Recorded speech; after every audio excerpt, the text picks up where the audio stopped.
Millionaire CEO locks eyes with someone he never thought he'd see again. Fate brought them together once more. But now, an impossible love resurfaces from the past. Hello, viewer. Thanks for joining us. Leave a like and share your thoughts in the comments, along with the city you're watching from. Now let's continue with the story. Alexander Hart stood by the floor-to-ceiling window of his top-floor office, gazing out at the grey Seattle skyline. Rain dotted the glass, tiny droplets merging into rivulets that meandered down before disappearing. He had often felt a kinship with this weather, cool, distant, and oddly comforting in its steady persistence.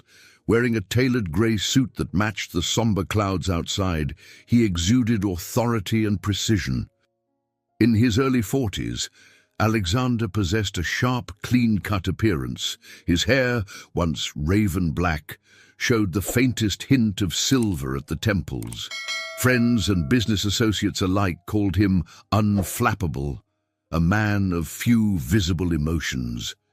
People whispered he had built Hart Technologies from the ground up with the same iron will that now seemed to rule his personal life. Yet behind his composed exterior lay an unspoken turbulence he never discussed.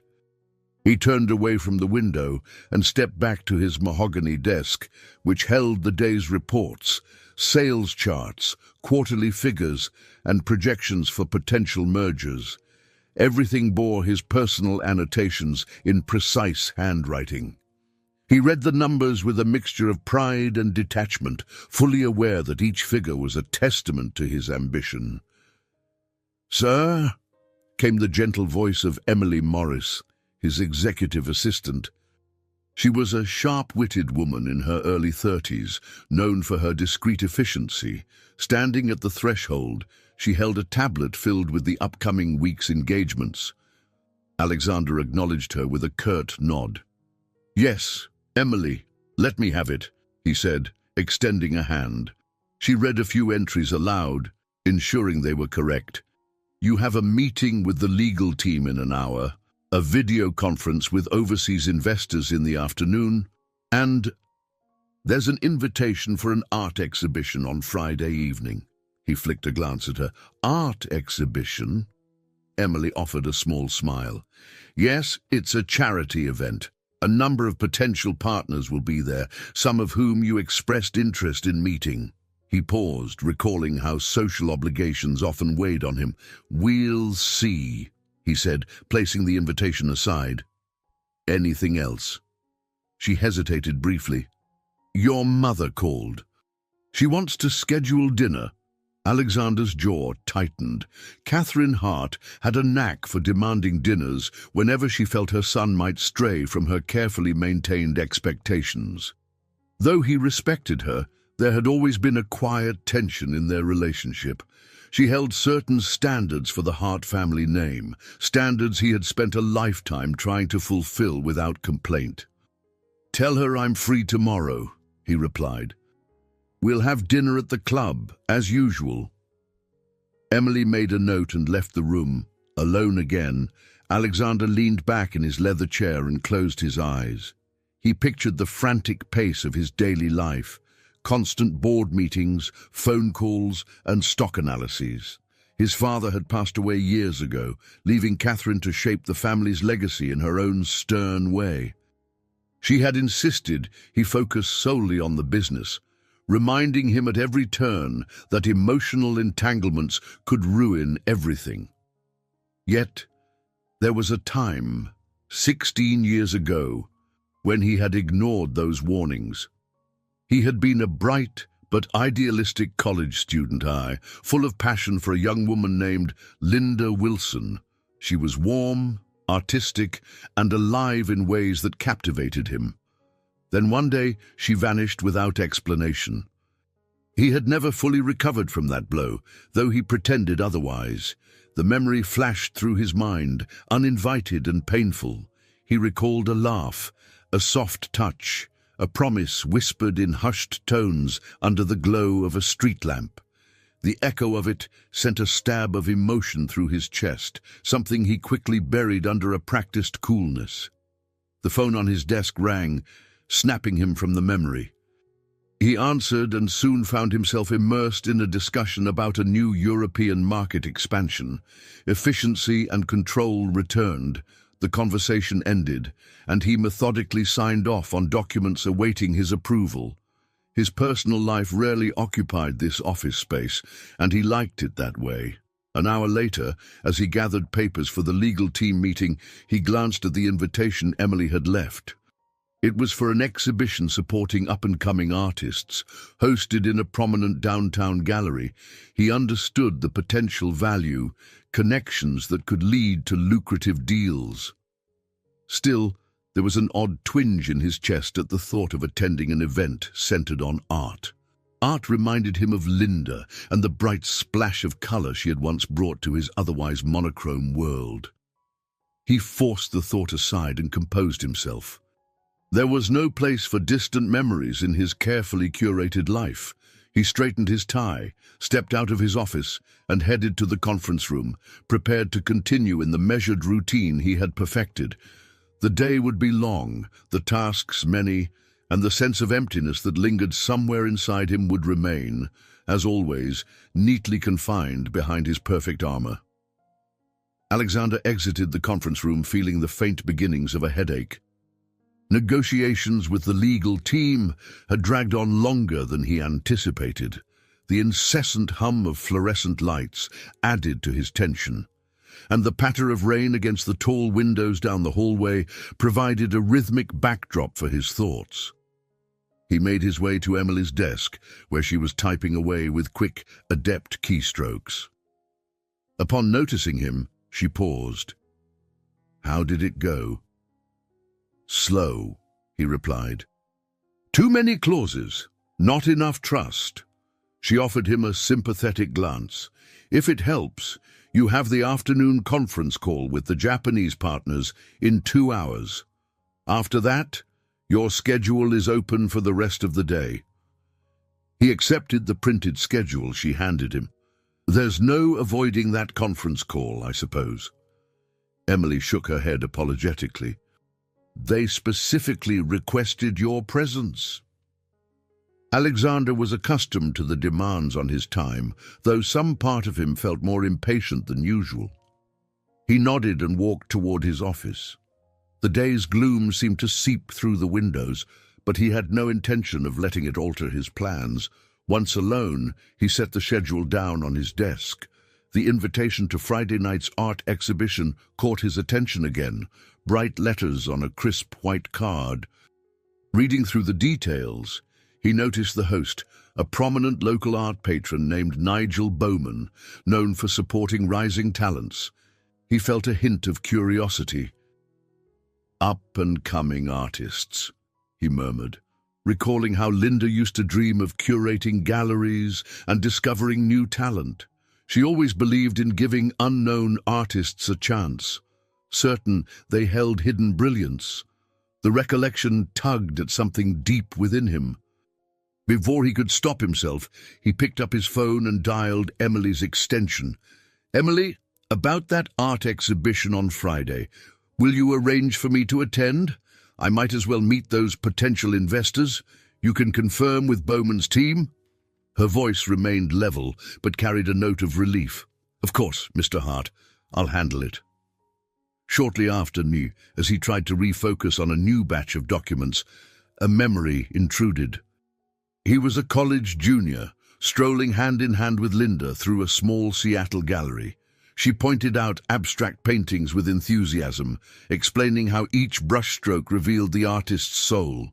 He had only half listened, too mesmerized by the glow in her eyes. That day, the two of them laughed about how he was all logic while she was pure emotion. The recollection brought a subtle ache.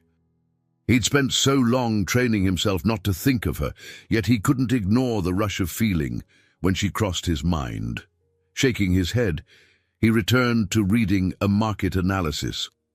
When the afternoon conference call began, Alexander felt grateful for the distraction. He traded polite greetings with the Japanese partners, addressed concerns about product distribution, and negotiated shipping terms. The conversation demanded his full attention, which temporarily kept all personal thoughts at bay. In the final moments of the call, Robert Graves, his CFO, stepped into the office. A tall man in his 50s with a calm demeanor, Robert was a steady influence in Alexander's life and one of the few individuals Alexander trusted. After concluding the call, Alexander gestured for Robert to sit. "Everything looks good on the international front," Robert remarked, crossing one leg over the other. "But I suspect we'll need a more direct approach if we want to expand further." Alexander nodded. "Agreed. We need to secure more strategic partnerships. That's partly why I'm going to that art event on Friday. Some high-profile investors will be there." Robert raised an eyebrow, only mildly surprised. "An art event? You haven't attended one of those in ages." "Are you sure you won't be bored?" Alexander allowed a faint smirk. "It's not my usual scene, but sometimes stepping outside the usual circle can open new doors." Robert gave a thoughtful nod, then glanced out the window. "The weather doesn't seem to let up. Reminds me of how we once joked about Seattle being as relentless as you." Alexander shrugged, a small smile tugging at his lips. "The Seattle weather and I have something in common, I guess." After Robert departed, Alexander remained at his desk, the hum of the city in the background. He couldn't help feeling a certain tension around his decision to attend the exhibition. Practicality told him it was purely a business move. Something else, something he hardly dared name, suggested that he was hoping to find a trace of the life he'd left behind. He leaned back in his chair and exhaled slowly. There was a reason he'd kept these thoughts locked away, yet now they had begun to surface, echoing within him like distant thunder, impossible to ignore. Alexander stood in his private penthouse apartment, nestled high above Seattle's bustling streets. The quiet hush of the living room contrasted sharply with the distant hum of traffic below. He had always liked the view here, a sweeping panorama of skyscrapers, water, and on clear days, the faint outline of Mount Rainier. Even the gloom of the city seemed far away, as if it couldn't penetrate the fortress he'd built around himself. That evening, he found no solace in the view. His mind replayed old images of Linda with unsettling clarity. The memory of her soft laughter, a particular tilt of her head as she listened intently, and the warmth of her eyes that had once given him hope for a life beyond strict ambitions. 16 years had passed since she vanished. The wound, though scarred, had never fully healed. He walked to the kitchen, opened the fridge, and retrieved a bottle of sparkling water. The silence of the apartment enveloped him. No ticking clocks, no voices in the hallway. It was an isolation he had chosen and cultivated to protect himself from life's intrusions. Tonight, however, that silence felt heavier. Sitting at the Marble Island, he scrolled through emails on his phone, trying to distract himself. Messages from investors, reminders of upcoming product launches, and a notice about the final guest list for the art exhibition. He paused at that last one, reading the names. None struck him as familiar, but he found his heart pounding slightly. He rationalized it as anticipation of potential business deals, yet some part of him admitted it could be something else. A short buzz on his phone startled him. It was a text from his mother. "Dinner at the club tomorrow. Don't be late. We have matters to discuss." He stared at the screen, recalling the disapproving tone that was sure to color her every word in person. Her controlling nature had once driven him to push his feelings aside for the sake of the family's image. He wondered if she suspected anything about his restlessness or if this was just another routine power move.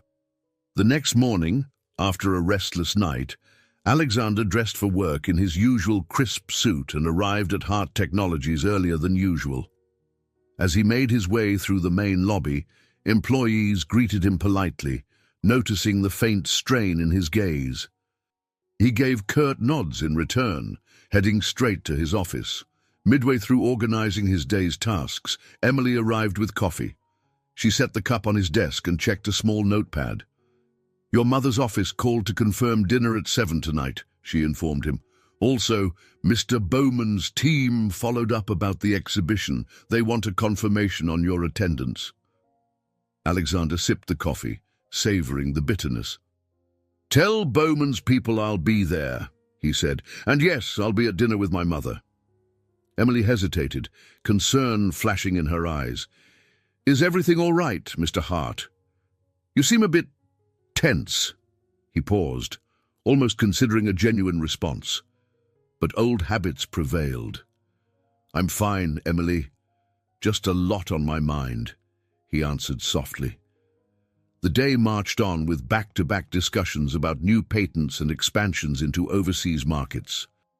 Yet every free moment took him back to thoughts of Linda. He remembered how she used to calm him when he was anxious. Her voice had been a gentle reassurance that life had beauty beyond boardroom battles. The ache of her absence pulsed through him, fueling an undercurrent of doubts he couldn't shake. By afternoon, he felt the need to get out of the office. He told Emily he had an errand, grabbed his coat, and slipped into the private elevator that led to the underground parking area. As he drove through the rain-slicked streets, he found himself passing the old college district where he and Linda had studied. He glimpsed a small cafe they once visited. The neon sign still flickered in the same corner window, casting a faint glow onto the sidewalk. He slowed the car, feeling a pull to stop, but a surge of anxiety cautioned him against lingering in the past. Memories could be comforting or destructive, and he wasn't certain which path his might take.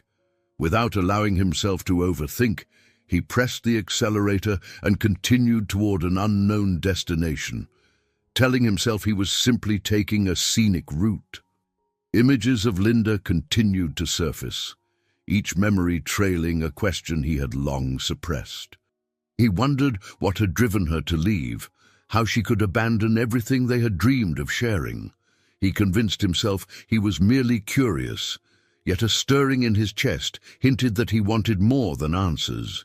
He sought closure, or perhaps even the impossible, a second chance. Dinner at the exclusive club began under the glow of crystal chandeliers and hushed conversations. Alexander arrived punctually, finding his mother, Catherine Hart, seated in the corner booth she favored. She wore an elegant navy blue dress and a matching strand of pearls. Her posture was impeccable, embodying the poise she had cultivated over decades of being the Hart family's matriarch. Alexander took a seat across from her, mentally bracing himself. He ordered a simple club soda, uninterested in fine wine tonight. Catherine studied him for a moment, tapping her manicured nails against the linen tablecloth. "You look distracted," she noted, her tone mild but probing. He shrugged lightly. "Just a lot at work. We're finalizing a few new deals." "Work is important, naturally," she said, leaning in slightly. "But there's more to life than business, Alexander." He paused, surprised to hear those words from her. Catherine was the one who had always insisted on relentless focus, reminding him that the Hart name carried responsibilities. Tonight, however, her approach felt different. She sipped her water, eyes never leaving his. "I'm hearing rumors about you attending an art event on Friday, Nigel Bowman's soiree." "Yes." "Yes," Alexander replied, folding his hands on the table. "I want to meet some investors." "Potential partnerships, you know the drill." Catherine gave him a courteous smile. "Are you sure that's all?" Something in her voice hinted at underlying suspicion. He narrowed his eyes. What else would it be? She took a moment to rearrange her silverware, as though choosing her words carefully. "I just hope you aren't chasing old ghosts. You know how the media can be. They latch onto any whiff of scandal. I want to ensure you're not walking into anything complicated." A flicker of irritation arose within him. Her phrasing reminded him how she always managed to steer conversations toward her own agenda. "Mother, it's a networking event. There's nothing to worry about." She nodded, though her eyes were not entirely convinced. Their dinner continued with polite small talk about company standings, social invitations, and philanthropic endeavors. Alexander contributed minimally, aware that Catherine was scrutinizing him. He avoided any mention of Linda, but a small part of him suspected Catherine might have guessed he was thinking about her. When dinner ended, Catherine placed a gentle hand on his arm. "Listen to me, Alexander. The choices you make now will affect the future of our company, our family. Be mindful of potential pitfalls." He offered a tight smile, standing up to leave. "I appreciate your concern. Good night." Driving home, he replayed the conversation, noting his mother's guarded tone. She had always been protective, sometimes excessively so. Years ago, she was the one who had deemed his relationship with Linda a distraction. He never questioned why Linda vanished so suddenly, perhaps out of pride, or perhaps because he feared the answer. The next day, while handling routine tasks, Alexander found his mind drifting. He invited Robert Graves to his office under the pretense of discussing finances. After covering the essentials, Alexander broached a different topic. "Robert, I wanted your perspective on something personal." Robert leaned forward, looking thoughtful. "I'm all ears. You haven't asked for personal advice in years." Alexander tapped a pen against his desk. "I've been remembering someone from my past, a woman. We were together long ago." He paused, feeling oddly exposed. "I never knew why she left. I realize it's ancient history, but it's causing me some confusion." Robert nodded slowly. "Is this about that art event you're attending?" Alexander didn't hide his surprise. "Maybe, I'm not sure. Sometimes I feel like everyone else sees more clearly than I do." "You shouldn't be so hard on yourself," Robert said, his voice calm. "Look, we all have regrets, old ties, or what-ifs. If attending this event helps you find clarity, then perhaps it's worth the discomfort. Don't let your mother's concerns overshadow what you need to do for yourself." Alexander appreciated Robert's candor. He realized how rarely he allowed such openness in his life. That evening, as he left the office, he felt the weight of his mother's expectations and the past pressing in on him. An inkling of defiance stirred within him, a determination to uncover the truth he had evaded for so long. Yet he also sensed a tremor of anxiety whenever he pictured Linda's face. He was no longer a naive college boy, and life had hardened him. The prospect of seeing her again, even by chance, underscored how vulnerable he still was when it came to her memory. Friday night arrived, bringing with it a subtle energy that pulsed through the heart of downtown Seattle. The sky was still cloudy, but the threat of rain had momentarily lifted. Alexander stepped out of his sleek black sedan in front of the gallery, adjusting the lapel of his suit jacket before walking in. A soft melody of live piano music greeted him inside the elegant space. Sculptures stood in carefully lit alcoves, and large canvases adorned the walls, each capturing a distinct perspective or emotion. Waiters circulated with trays of sparkling wine, offering drinks to the stylish attendees. Alexander scanned the crowd, his practiced gaze picking out faces he recognized: business executives, a local philanthropist, a couple of city officials. He also spotted Nigel Bowman, the event's host, chatting animatedly near a modern art piece. Determined to maintain his composure, Alexander approached him. "Alexander Hart," he introduced himself, extending a hand. "Thank you for inviting me." Nigel, a jovial man in his late 50s with a salt and pepper beard, shook Alexander's hand warmly. "So glad you could make it. I was hoping we'd cross paths. I heard you might have an interest in discussing some joint initiatives. Absolutely, Alexander replied.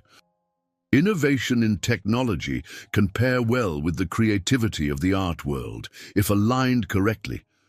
They exchanged a few pleasantries, already paving the way for potential business collaborations. Though his mind was on the conversation, Alexander couldn't help letting his eyes roam the gallery. A small hope flickered that he might glimpse Linda, even if he refused to admit it to himself. Nigel introduced Alexander to a few investors, and they chatted about the synergy between tech and art. Yet Alexander remained half-present, occasionally glancing toward the entrance or drifting through the crowd. He tried to remind himself he had come here for business, but the gentle hum in his chest said otherwise. Eventually, he excused himself to move toward a quieter corner of the gallery. There stood an arresting painting of swirling blues and greys, reminiscent of turbulent waters at dusk. He paused, noticing how the colors seemed both stormy and calming at once. Just then, he heard a familiar voice behind him. It's by a young artist from Portland. He uses layered acrylics to create the illusion of depth. He turned sharply and found himself face to face with a woman. She was speaking about the painting, oblivious to his presence at first. Her hair was pulled back in a loose chignon, and she wore a simple yet elegant dress that accentuated her poised figure. When she looked up, their gazes locked. For a moment, neither spoke. Linda Wilson stood before him, eyes widening in recognition. The noise of the gallery seemed to fade, as if they were the only two people in the world. Time felt suspended. "Alexander," she managed, her voice trembling slightly. He inhaled slowly. "Linda, you're here." Her lips parted in the hint of a smile, but uncertainty hovered in her expression. I'm a curatorial consultant for this exhibition. Nigel invited me to showcase some new artists I've been working with. I never expected to see you." He swallowed hard, trying to steady himself. "It's been 16 years. I heard you left Seattle." She nodded, looking down at her hands. "I did. Things changed. I had to go." Silence stretched as they searched each other's faces. In a rush of memories, he recalled the shape of her smile, the gentle curve of her cheek. A wave of conflicting emotions assaulted him: anger, longing, confusion. Before he could formulate a coherent thought, Nigel Bowman's voice carried over from across the room. "Linda, I see you've met our distinguished guest, Mr. Hart. You two are old acquaintances, perhaps?" Linda cleared her throat, forcing her composure. "Yes, we knew each other in college." Alexander nodded stiffly, struggling to appear calm. He managed a polite smile in Nigel's direction. "We were very close friends," he said, the understatement somehow stinging his conscience. Nigel, oblivious to the tension, clapped his hands. "Wonderful. Then there's much catching up to do." "Excuse me, I must greet a few more guests." Left alone again, they both glanced at the painting, as if searching for words in the layers of paint. Finally, Linda spoke softly. "Maybe we can talk later." Alexander stared at her, his heart pounding. He gave a slight nod, not trusting himself to speak more. Linda gently smiled and slipped away, leaving him with the painting and a flood of thoughts. He exhaled unsteadily, realizing that the armor he had spent years perfecting was suddenly filled with cracks. A door to the past, half open, beckoned him with terrifying allure. He wondered if he dared step through it, knowing well the risks of what lay beyond. The city lights glittered along the Seattle waterfront as Alexander drove away from the gallery. His mind still raced with a kaleidoscope of feelings: shock, confusion, a faint glimmer of excitement. He had never expected to see Linda Wilson again, much less under circumstances that would leave him hungry for answers. It felt as if someone had swung open the locked doors to his past, forcing him to step onto unfamiliar terrain. The following morning, he arrived at Hart Technologies even earlier than usual, hoping to bury his thoughts in spreadsheets and strategy meetings. Walking briskly through the lobby, he offered polite nods to staff who greeted him. The building's sleek design and bustling atmosphere had always been a source of pride, a testament to his relentless work ethic. Yet today, everything felt somewhat distant, as though his center of gravity had shifted. Once inside his office, he took a seat at his desk and released a heavy sigh. Images from the night before floated back to him. Linda, standing by that painting, her expression torn between shock and something else. He closed his eyes for a moment, recalling how her voice had trembled ever so slightly when she spoke his name. A soft knock interrupted his thoughts. Emily Morris stepped in, carrying a folder. "Good morning, Mr. Hart," she said warmly. "I have a summary of last night's investor contacts for you." She placed the folder on the desk, then hesitated. "Are you all right?" He studied her concerned face. Emily wasn't just an assistant. She'd become a near confidant over the years. Though he guarded his privacy, she understood him better than most. Letting his guard down was rare, but he couldn't quite keep his composure as tightly as before. "Emily," he began, "I ran into someone at the gallery, someone from my past. It caught me off guard."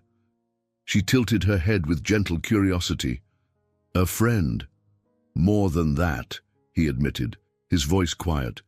"We were involved a long time ago. I haven't seen her in over a decade." Emily took a breath, as if weighing her response. "Do you want to talk about it?" Alexander tapped a pen against his desk, reflecting on the whirlwind of emotions. He recognized something in Emily's tone, an openness that bordered on genuine care. For a moment, he was tempted to pull away, to shield himself as he always did. Yet a small part of him recalled how speaking about Linda, even tangentially, offered relief. "I'm not sure I'm ready to open old wounds," he said slowly. "But being near her again makes me realize I have a lot of unresolved questions." Emily nodded, empathy in her gaze. "Sometimes confronting the past is the only way to move forward. If I can help—" She paused, choosing her words carefully. "You've helped so many people here, guiding them in their careers. Maybe now you should let someone guide you." Alexander exhaled, appreciating her understated offer. "I'm not used to that, you know." She gave a small smile. "True, but everyone needs a sounding board at some point." For the rest of the morning, Emily's presence offered a subtle sense of reassurance. She organized his schedule, intercepted non-urgent requests, and kept an eye on him in a way that felt neither intrusive nor patronizing. Her blend of professionalism and compassion made her role feel almost mentor-like, though he wouldn't dare frame it in those exact words. By lunchtime, Alexander's appetite had waned, replaced by a nagging impulse to seek Linda out for answers. He checked the business card Nigel Bowman had given him, wondering if Linda's contact information might be hidden somewhere in that network. The rational part of him insisted to tread carefully. He had no idea what Linda's life looked like now. He called Robert Graves and asked if they could talk in private. Within minutes, Robert entered the office, eyebrows raised in curiosity. "This seems urgent. Something on your mind?" Alexander weighed his words. "I ran into an old friend at the exhibition. It's made me question a few things. But my mother keeps hinting I should leave the past where it belongs." Robert considered that. "Catherine's always been protective, sometimes overly so. If you need clarity, you won't get it by burying your head in the sand." Alexander nodded, recalling Emily's similar advice. "That's what I'm thinking too." A short silence stretched between them, punctuated by the hum of the building's air conditioning. "Just be careful," Robert said gently. "Sometimes the past holds more than we bargained for." As Robert left, Alexander closed his laptop, feeling something stir in his chest, a faint ripple of resolve. He had always relied on self-reliance, but now, hearing both Emily and Robert encourage him to pursue answers felt oddly liberating. They were, in their own ways, mentors guiding him to face a buried chapter of his life. If he was going to break through the armor he'd spent years constructing, he needed that encouragement more than he cared to admit. Alexander's car wove through late afternoon traffic as he headed to a small cafe near the waterfront. The industrial-style interior offered a relaxed vibe, a stark contrast to the posh restaurants he usually frequented. He chose a table by the window, scanning the room with a blend of unease and anticipation. He had asked Linda to meet him here, sending a succinct message through a contact detail he'd obtained from Nigel. She had replied with a brief acceptance. Now, he found himself fighting an urge to flee, as if meeting her outside the structured environment of a public event was too personal, too real. He drummed his fingers on the wooden tabletop, glancing at the entrance every time the door opened. Minutes passed before Linda finally stepped inside, shaking off droplets of the persistent Seattle drizzle. She spotted him quickly, and although he noticed uncertainty in her eyes, she walked over with deliberate calm. "Hi," she greeted softly, sliding into the seat across from him. Her hair was down this time, loose around her shoulders, framing a face that seemed both familiar and subtly changed by the intervening years.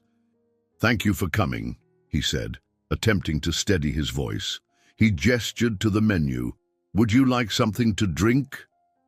She nodded. "A tea would be nice." He signaled a passing server and placed their order. The tension between them was palpable, like an invisible barrier neither dared breach. For a while, they sat in silence, each measuring the other's expression. Finally, Linda broke the standstill. "I imagine you have questions," she said quietly. A sardonic half-smile touched his lips. "That's one way to put it. You vanished 16 years ago. No goodbye, no explanation. It's as if you vanished into thin air." Her posture grew defensive. "I know it seems that way, but I had reasons. Things were happening that I couldn't control." She paused, taking a slow breath. "I'm sorry I hurt you." His eyes flickered with anger, tempered by an undercurrent of longing. "You didn't just hurt me, Linda. You shattered everything I believed in at the time. I spent years convincing myself I'd moved on." Linda's gaze dropped to her hands, which were clasped together on her lap. "You've obviously done well, Alexander, CEO of a major tech firm, living a life most people only dream of." He leaned forward, his tone cooling. "Success doesn't heal old wounds, it just masks them." She looked at him, a flash of pain crossing her features. "I understand that now." The server returned with their drinks, setting a teacup before Linda and a black coffee before Alexander. They paused, offering polite thanks, then resumed their tense conversation. He forced himself to ask the question that had haunted him for so long. "Why did you really leave?" Her fingers curled around the tea mug, knuckles blanching. I can't explain everything right now," she managed, her eyes pleading for patience. "But I never wanted to go. Someone gave me no choice." His stomach tightened, recalling Catherine's warnings all those years ago. Could it be that his mother had something to do with Linda's abrupt departure? The notion felt both absurd and disturbingly plausible. "Was it my mother?" he finally asked, voice clipped. Linda opened her mouth but hesitated, biting back her words. She glanced at her cup. "It's complicated." Fury flared in him. "No more evasions, Linda. I've waited too long for half-truths." She swallowed, seeming to wrestle with her thoughts. "Catherine did threaten me," she admitted, her voice trembling. She made it very clear that if I stayed in your life, she would ruin my family. She had resources and influence I couldn't fight." Alexander's breath caught. Part of him wanted to dismiss the claim as wild exaggeration, yet he knew his mother could be ruthless when it came to protecting their name. He searched Linda's eyes for sincerity, finding only regret. A swirl of emotions rose within him: anger at Catherine, disbelief that Linda had been coerced, and a stinging sense of betrayal that neither had trusted him enough to share the truth. Their conversation dissolved into a painful silence. Linda looked on the verge of tears, but he found himself too overwhelmed to offer comfort. The tightness in his chest warned him that everything he believed about the past was shifting under his feet. She glanced at her phone, as if alarmed by the time. "I have to go," she whispered. "I'm sorry." He watched her leave, the finality of her footsteps echoing on the cafe's concrete floor, his jaw clenched, resisting the urge to call her back. The old life he had so carefully curated was cracking, and he was torn between sealing those fractures or breaking them wide open. The next morning, Alexander found himself pacing in his penthouse living room, the skyline of Seattle stretching beyond the tall windows. He was supposed to be at the office for a strategy session, but the notion felt hollow while his mind churned over Linda's revelations. He could no longer ignore the uncomfortable truth that his mother, Catherine Hart, might have driven Linda away through intimidation. His understanding of the past, of Linda's supposed abandonment, was coming apart. Though he wasn't certain of every detail, he sensed that crossing this threshold meant acknowledging the darker side of his own family's influence. Without fully deciding on a plan, he grabbed his coat and left the penthouse, taking the elevator down to his car. Instead of heading to Hart Technologies, he found himself steering toward the upscale neighborhood where Catherine resided. The sunlight broke through the clouds in fleeting rays, reflecting off the wet streets as he drove. Upon arriving at his mother's stately home, Alexander rang the doorbell and waited, heart thumping. The door opened to reveal Anna, Catherine's housekeeper, who greeted him politely and showed him to the drawing room. Catherine sat by a large window, sipping tea from a delicate china cup. She appeared unsurprised to see him, though her brow lifted at his unannounced visit. "Alexander," she said, setting down her cup on a side table, "I wasn't expecting you. Is something wrong?" He hovered near the doorway before taking a seat across from her. The elegant furnishings and soft classical music exuded refinement, a stark contrast to the turmoil in his mind. "I need to talk to you," he began.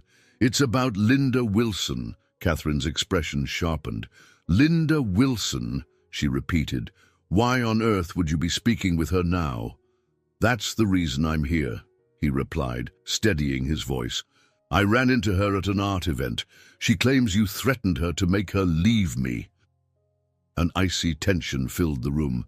Catherine's posture stiffened, and she folded her hands over her lap with a controlled breath. "She said that, did she?" she asked coolly. "Yes, and I want the truth." He watched her carefully, looking for any flicker of remorse. "Did you threaten Linda's family 16 years ago?" She hesitated, her composed facade faltering for just a second. "Alexander, you were young, impressionable. That relationship—" He rose abruptly. "Answer the question. Did you use your influence to force her out of my life?" Catherine looked away, her tone turning defensive. "You were set on throwing your future away for some infatuation. I did what I thought was best. Her family had certain vulnerabilities, and I simply pointed them out to her." His outrage flared.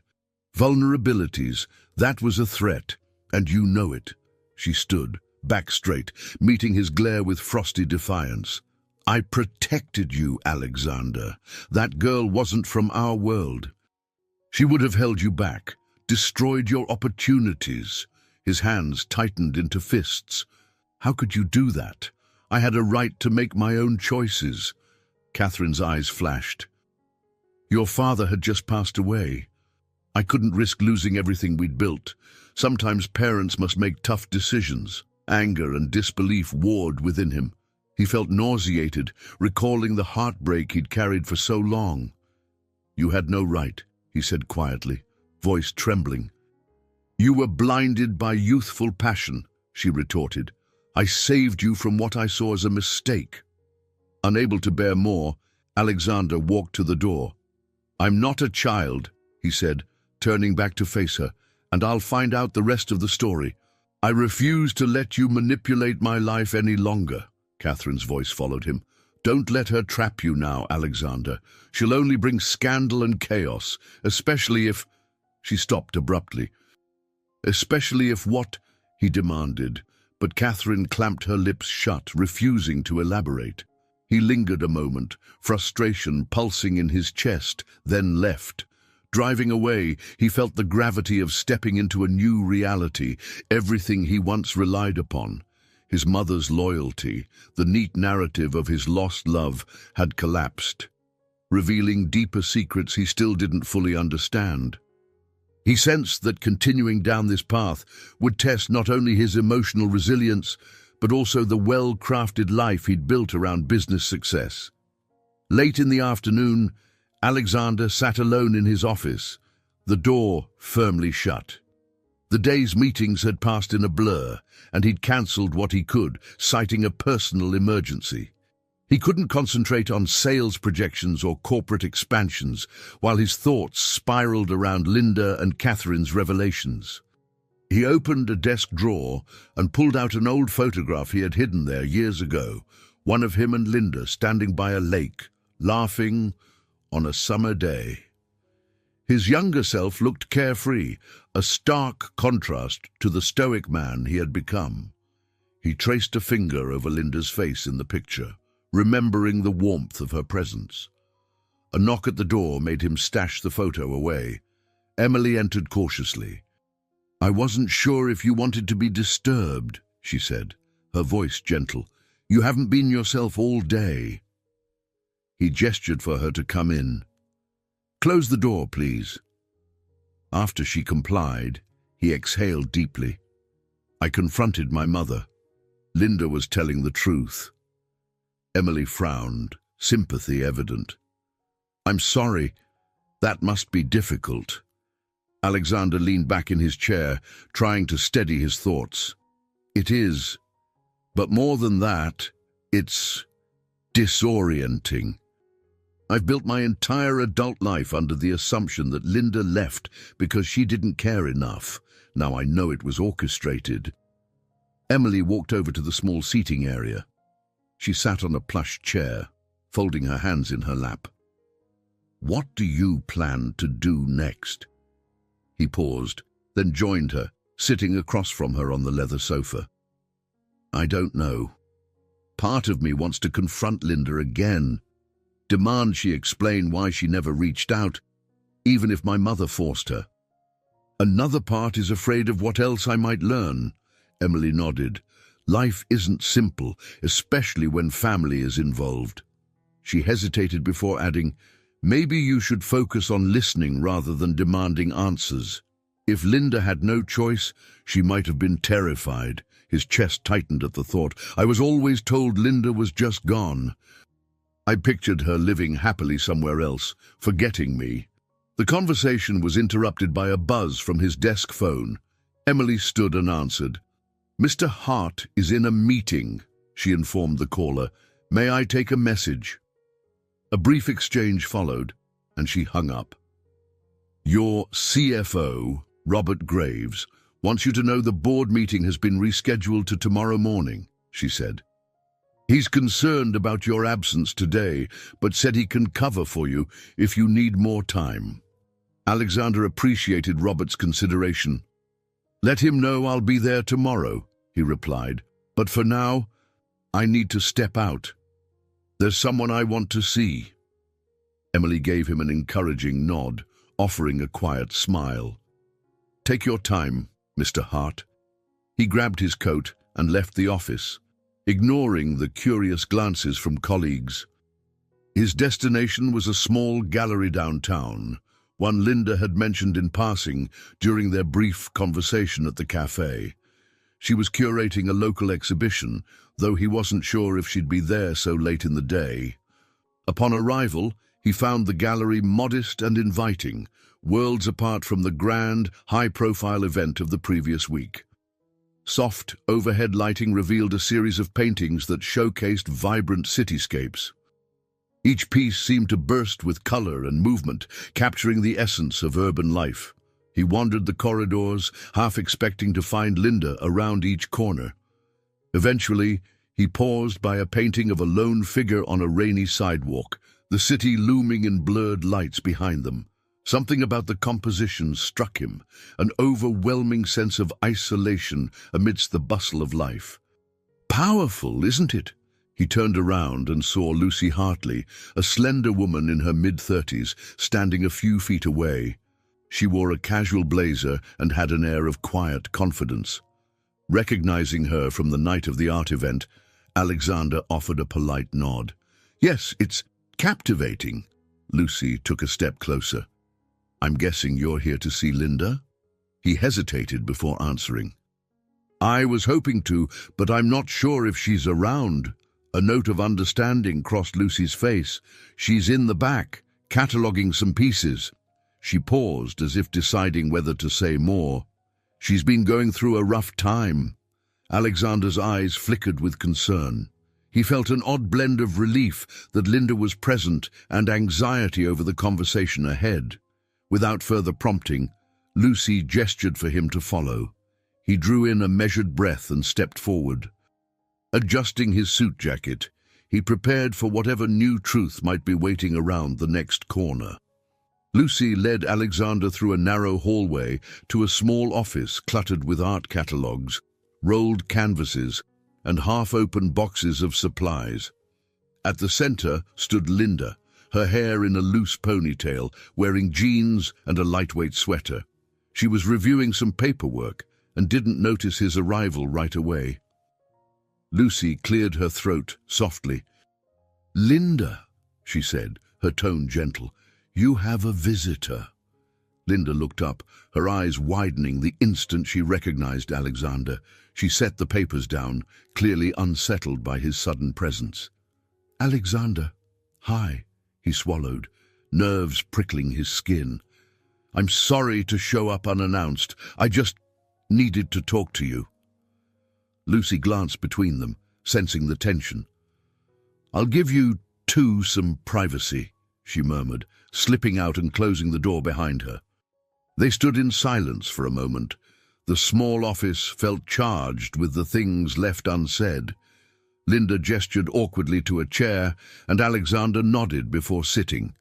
The hum of an overhead fluorescent light filled the quiet. Linda lowered herself into another chair, her posture guarded. "So, you spoke to Catherine?" He studied her, noting the weary lines on her face that hadn't been there years ago. "Yes," he said evenly. "She admitted to threatening you.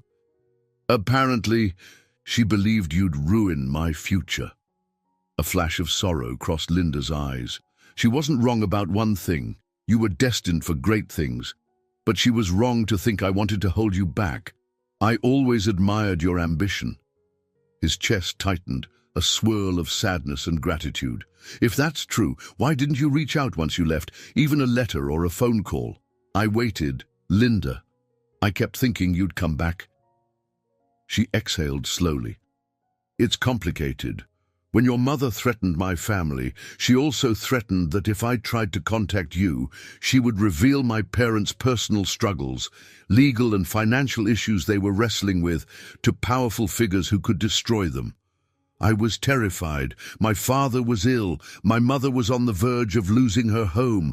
I couldn't risk it." Anger sparked in him again, directed at Catherine. "That's monstrous," he muttered. "I can't believe my own mother would go that far." Linda's gaze dropped to the floor. "I didn't know what else to do. I thought maybe once I got settled somewhere else, I'd find a way. But time passed, and I convinced myself you'd hate me, that it would be easier if you just moved on." Silence settled, both of them grappling with the avalanche of emotions. Alexander studied her face, recalling how effortlessly she once brightened a room. Now, uncertainty weighed heavily in her expression. She continued in a subdued voice. I ended up in Chicago for a while, working at a small gallery. It was the only way I could earn money to send back home, to help my parents. I kept thinking about you, though, wondering how you were. Alexander cleared his throat, a ripple of unexpected compassion passing through him. I thought you left because you decided I wasn't good enough. It's laughable, really. I was so consumed by pride, I never questioned whether something else was behind your disappearance. Linda pressed her lips together, tears glimmering in her eyes. I'm sorry, Alexander. I truly am. He wanted to reach for her hand but stopped himself, unsure if the gesture would be welcome. Instead, he forced a steadier tone. Lucy seems to care about you. She told me you've been having a hard time lately. Linda nodded, brushing back a stray strand of hair. Lucy's become a dear friend. She gave me a chance to work with these exhibitions. I'm grateful. A soft knock on the door preceded Lucy's tentative entrance. I just wanted to check if everything's okay. Linda managed a small, appreciative smile. Yes, thank you, Lucy. We're talking. Lucy lingered, then addressed Alexander. It may not be my place, but Linda is an incredible curator and an even better friend. She's always putting everyone else first. She spoke gently, as though encouraging them to find common ground. Alexander nodded, moved by Lucy's sincerity. I can see that. As Lucy stepped back out, Linda looked at Alexander, an unspoken question in her eyes. What now? She asked quietly, echoing what they both felt but hadn't voiced. He stared at the scattered art pieces around the office, considering how they might reflect the unfinished sketches of their own story. He didn't have a ready answer, but he knew one thing. Linda wasn't alone this time. She had found an ally in Lucy, and maybe, if he allowed it, in him as well. He looked at her, heart weighed down yet strangely hopeful. We figure it out, he said softly, together, if you'll let me. Night had fully settled over the city as Alexander slipped out of the gallery, his conversation with Linda echoing in his mind. He couldn't shake the sense that they had only scratched the surface of the truth. There were still pieces missing, including the biggest one, why Linda hadn't told him everything. Her eyes carried secrets she didn't voice. The phone in his pocket buzzed, startling him. When he saw Catherine's number, he hesitated before reluctantly answering. Yes, Mother? Alexander, Catherine said, her tone sharp. I've been told you visited me earlier, then left in quite a hurry. Have you come to your senses yet, or are you still chasing that woman? His grip tightened on the phone. You have no right to speak about Linda like that, he snapped. I know what you did, Mother. You admitted it yourself. She huffed audibly. I saved you from a disastrous entanglement, but I see you're determined to repeat old mistakes. He cut her off. Enough! I'm not a child. Anger surged in him, but he forced himself to keep it measured. You had no right to threaten her or her family. No wonder she left. Catherine's voice dropped an octave, turning cold. If you persist in this foolishness, Alexander, you'll regret it. Think about your reputation, your standing in society. Our family name has weathered enough. You claim to value the company. Imagine what happens if word gets out that you're tangled in a scandal from the past.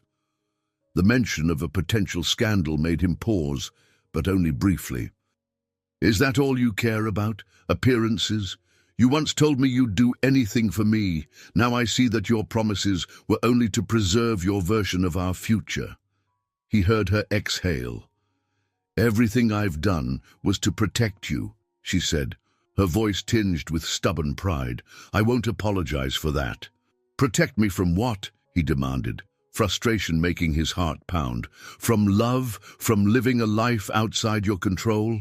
Silence. Then Catherine spoke in a clipped tone. "Alexander, come by the house tomorrow. We can discuss this calmly. I don't want you making rash decisions that could hurt both of us." Without responding, he ended the call. His mind churned with conflicting emotions. Was Catherine hinting at an even larger secret? What else could possibly come to light? In the days that followed, Alexander struggled to maintain focus at Heart Technologies. Board members noticed his distraction, and employees whispered about his uncharacteristic moodiness. Only Robert, his CFO, approached him with genuine concern. They stood in Alexander's office, the afternoon sun casting stripes of light on the polished floor. Robert shut the door behind him. "I won't pry into your personal affairs, but I can't ignore how preoccupied you've been. I'm worried about you." Alexander rubbed the back of his neck. "I appreciate your concern. I'm dealing with family issues." Robert frowned. "Your mother?" Alexander nodded. "And someone else, a woman from my past. I've discovered that my mother might have done something unforgivable to keep us apart. Now I'm learning about it piece by piece." Robert regarded him with a gentle steadiness. "If there's anything I can do—" "Thank you," Alexander interrupted, mustering a half-smile. "I just need to get to the bottom of this."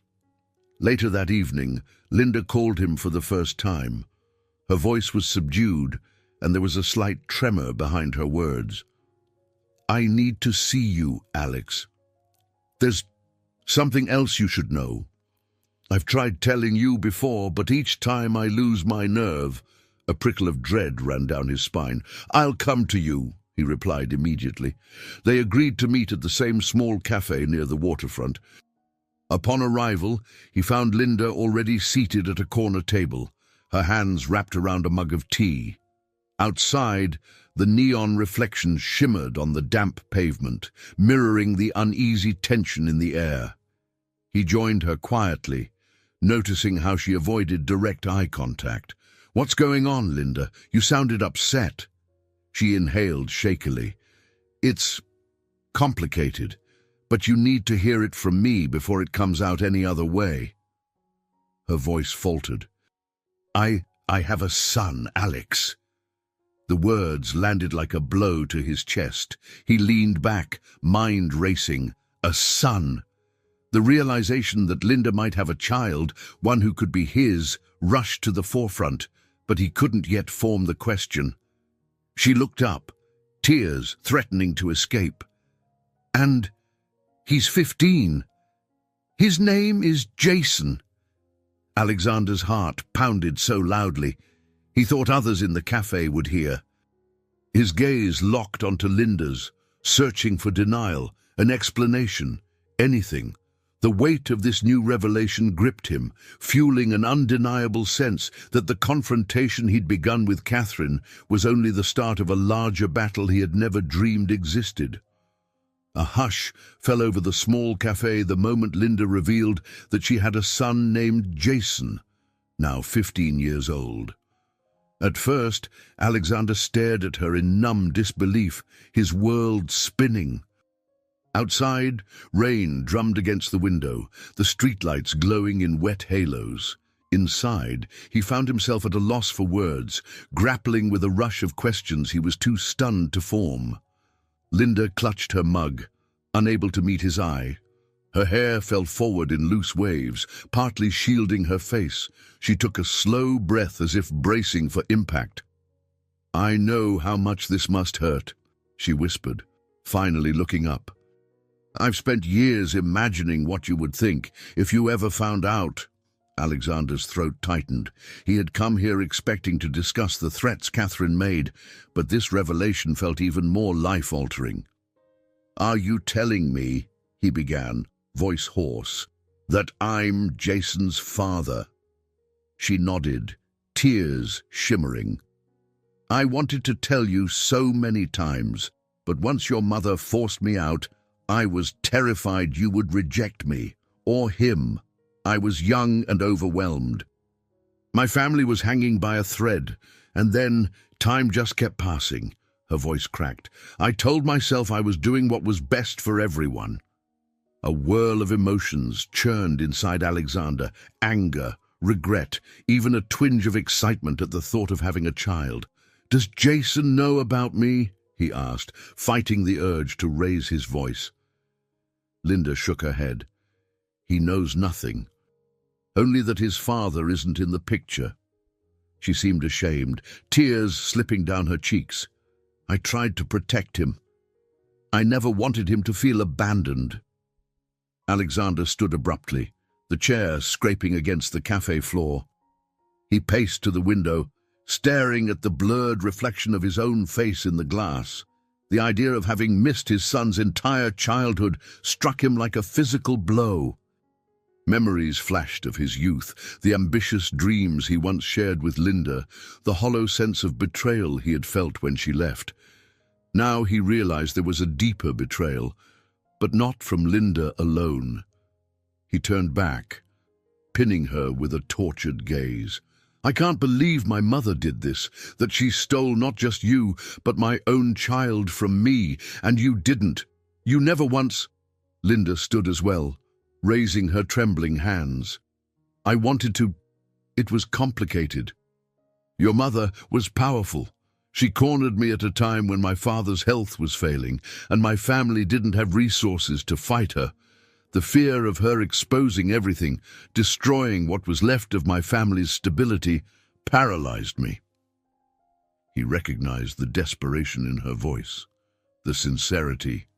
Still, the wave of anger refused to recede. "So you disappeared," he said, his tone cold. "You left me to think you abandoned me willingly, never giving me a chance to be a father." Linda choked back a sob. "I had no idea she'd never tell you, or that you'd believe it was all my choice. I thought maybe you'd move on with your life. You were poised for so much success." "Success," he repeated bitterly, thinking of all the accolades, the board meetings, the massive office towers. What did any of it matter compared to a family he never knew he had? They both fell silent, the tension so thick it pressed on their chests. The cafe around them carried on in subdued chatter, oblivious to the seismic shift in their world. Eventually, Alexander exhaled, trying to bring his tumultuous emotions under control. A swirl of pity, rage, and longing filled him. He wanted to lash out, to demand restitution, but he also wanted to comfort Linda, to bridge the gap of lost years. He reached for her hand, hesitating only a second before his fingers closed around hers. She let out a trembling breath and squeezed back. "I'm sorry," she repeated, her eyes pleading. "I don't expect you to forgive me right away, but please, Alex, I want you to know Jason. He deserves to know you." Alexander nodded slowly. The shape of his entire future had just changed, and he wasn't sure what to do next. "I can't pretend this is easy," he said in a voice so low it almost vanished beneath the clink of coffee cups nearby. "But he's my son. I need to see him." Linda nodded, relief battling with fresh anxiety on her face. "You will," she promised, her voice unsteady yet resolute. "Just give me a little time to prepare him." He looked at her, torn between lingering resentment and profound empathy. "I'll wait," he said after a long pause. But not for long. They left the cafe together, stepping into the drizzle with hearts heavier than before, yet oddly buoyed by a flicker of hope. The knowledge of Jason's existence acted like a spark, demanding that Alexander face a series of challenges he never saw coming. Though unprepared, he felt a faint pulse of determination awakening deep inside, a new sense of purpose that eclipsed his well-honed focus on corporate success. Alexander spent the next few days wrestling with a torrent of thoughts, locked in a battle between anger and regret. He told no one about Jason, not Emily, not Robert, not the company's board members, even though his agitation was palpable to anyone who saw him. He answered questions vaguely, citing personal matters and brushing off concerns. At home, in the solitude of his penthouse, he stood before the large glass windows that offered a panoramic view of the city. The headlights of cars streaming across the interstate looked like white and red threads weaving through Seattle's nightscape. He wondered if Jason was somewhere out there, perhaps playing video games or reading a book, utterly unaware that his father was now consumed by longing and guilt. Unable to bear the silence, he called Linda. She picked up after the first ring, sounding equally restless. "How are you holding up?" she asked quietly. "Not well," he admitted, pacing across the living room's polished wood floor. "I'm going crazy wondering about him, about everything I've missed." She was quiet for a moment. "Jason is a good kid, smart, creative. He loves music, and he looks so much like you did when we were young." He sank onto the couch, his heart twisting at the image. "You'll tell him soon, right?" Linda's voice wavered. "Yes, but I'm trying to figure out the best way. He'll have questions about why you weren't around and about why I never told him." Alexander exhaled a shaky breath. He deserves the truth. Deep down, a fear gnawed at him that Jason would resent him for being absent all those years. The idea of facing that kind of rejection made his chest tighten. They spoke a bit longer, exchanging small details about their daily routines, as if trying to piece together a semblance of unity. After hanging up, he felt both closer to and further from Linda than ever. Memories of their college days mingled with the reality that they were no longer those carefree people, but two wounded souls weighed down by secrecy. The following morning, he arrived at the office to find Robert Graves waiting outside his door. "Alexander," Robert said with an air of concern, "we need to discuss the expansion proposal for next quarter." "The board is pushing for a decision," Alexander almost groaned. In the wake of his personal turmoil, business decisions felt inconsequential, yet he still held the reins of a massive corporation. "Let's do it," he replied, opening the door to his office. "But keep it quick." They sat at the sleek conference table set up in one corner of the room. Robert began explaining the pros and cons of tapping into a new international market. Alexander found himself unable to focus. His thoughts drifted to Jason, picturing a teenage boy forging his own path, oblivious to the father he never met. Robert paused mid-sentence. "You're distracted, Alexander. This isn't like you. I don't want to pry, but if you need help." Alexander waved him off gently. "I'll be fine, Robert. I just have something personal on my mind." He forced his attention back to the spreadsheets, though every line of data blurred into insignificance. When the meeting ended, Robert lingered at the threshold. "I'm here, you know," he said with quiet conviction. "Whatever's going on, you don't have to carry it alone." Alexander offered a tight nod. "Thank you. I appreciate it. But this is something I have to figure out myself, for now." That evening, an unexpected call arrived from Catherine. The moment Alexander saw her name flash on his phone screen, his pulse kicked up. He debated ignoring it, but curiosity won out. "Son, we need to talk," Catherine began, sounding uncharacteristically measured. "I'm worried about you." Alexander nearly laughed at the irony. "Worried? After everything you've done?" She pressed on, her voice cool and refined. "If this is about that woman and whatever she told you—" "Don't insult me," he snapped. "Her name is Linda, and she told me plenty. You forced her away, threatened her family. You stole my chance to be—" His words caught in his throat. He refused to mention Jason yet, uncertain if Catherine already knew or if Linda had kept that part hidden from her. Catherine continued, unfazed by his anger. "I did what was necessary to safeguard your future. She was trouble from the start, and if you have any sense, you'll see that reuniting with her now will only damage you in ways you can't fathom." He clenched the phone. "The only trouble I see is how far you were willing to go, all for your idea of protection. God help you if there's more to this story that you're withholding." "That's enough," Catherine said sharply. "Just remember, Alexander, there are people watching you, people counting on you. Don't let emotions cloud your judgment." She hung up without waiting for a response, leaving him fuming. He realized with sudden clarity how deeply he despised being manipulated. Waves of frustration crashed over him. First, he discovered Linda and Jason. Now, he suspected Catherine might still be hiding something else, or perhaps simply discounting the emotional cost of her actions. Hours later, he found no peace. The knowledge of Jason's existence felt like a new universe colliding with the one he had so carefully constructed. Each revelation weighed on him, threatening to unravel the life he'd built, yet also promising a sense of fulfillment he had never known. He lay awake in bed, staring at the ceiling, torn between the fatherly urge to protect and the restless anger of a man betrayed. Days drifted by in a haze of tension as Alexander waited for Linda's update. He tried to lose himself in the rhythms of work, board meetings, contract negotiations, phone calls with high-profile clients, but his thoughts always returned to Jason. Had Linda told him yet? Was the boy in shock or denial? Did he feel betrayed?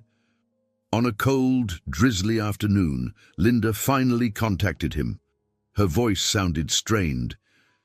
"I told Jason there's someone who wants to meet him," she began hesitantly. "He's curious but also confused." "I think he suspects more than I've said." Alexander sat at his desk, heart hammering in his chest. "Let me talk to him," he said, trying to keep his voice steady. "Face to face, if possible." Linda hesitated. "That might be too much at first. Maybe a phone call, or we could arrange a casual meeting at a neutral place. He doesn't know you're his father yet, just that you're someone I used to be close with." He took a moment to absorb the idea. "All right, a low-pressure meeting. Let's do it however he's comfortable. I'll follow your lead." They decided on a Saturday afternoon meetup in a quiet corner of a public park. The rest of the week crawled by, each minute feeling like a test of his resolve. Catherine's phone calls went unanswered, her messages piling up in his voicemail. Meanwhile, Emily noticed his anxious behavior, but he brushed off her gentle inquiries with half-smiles and vague reassurances. When Saturday arrived, the sky was grey and the air crisp. Alexander left his penthouse wearing casual clothes, jeans and a sweater, feeling a strange mix of nerves and hope. He arrived at the park early. Families strolled along winding paths. Children chased each other, and the distant buzz of a weekend farmer's market filled the air. He found a secluded bench beneath a tall cedar tree and waited. Linda texted him to say they were on their way. Within minutes, he spotted her walking alongside a lanky teenager who had the same dark hair and sharp features he once saw in the mirror every morning as a younger man. The sight took his breath away. Even from a distance, he could see the resemblance, especially in Jason's thoughtful gaze. They approached cautiously. Linda wore a gentle smile, and Jason looked at Alexander with open curiosity. For a moment, Alexander thought his knees might buckle from the flood of emotion. "Hey," Linda said softly, placing a hand on Jason's shoulder.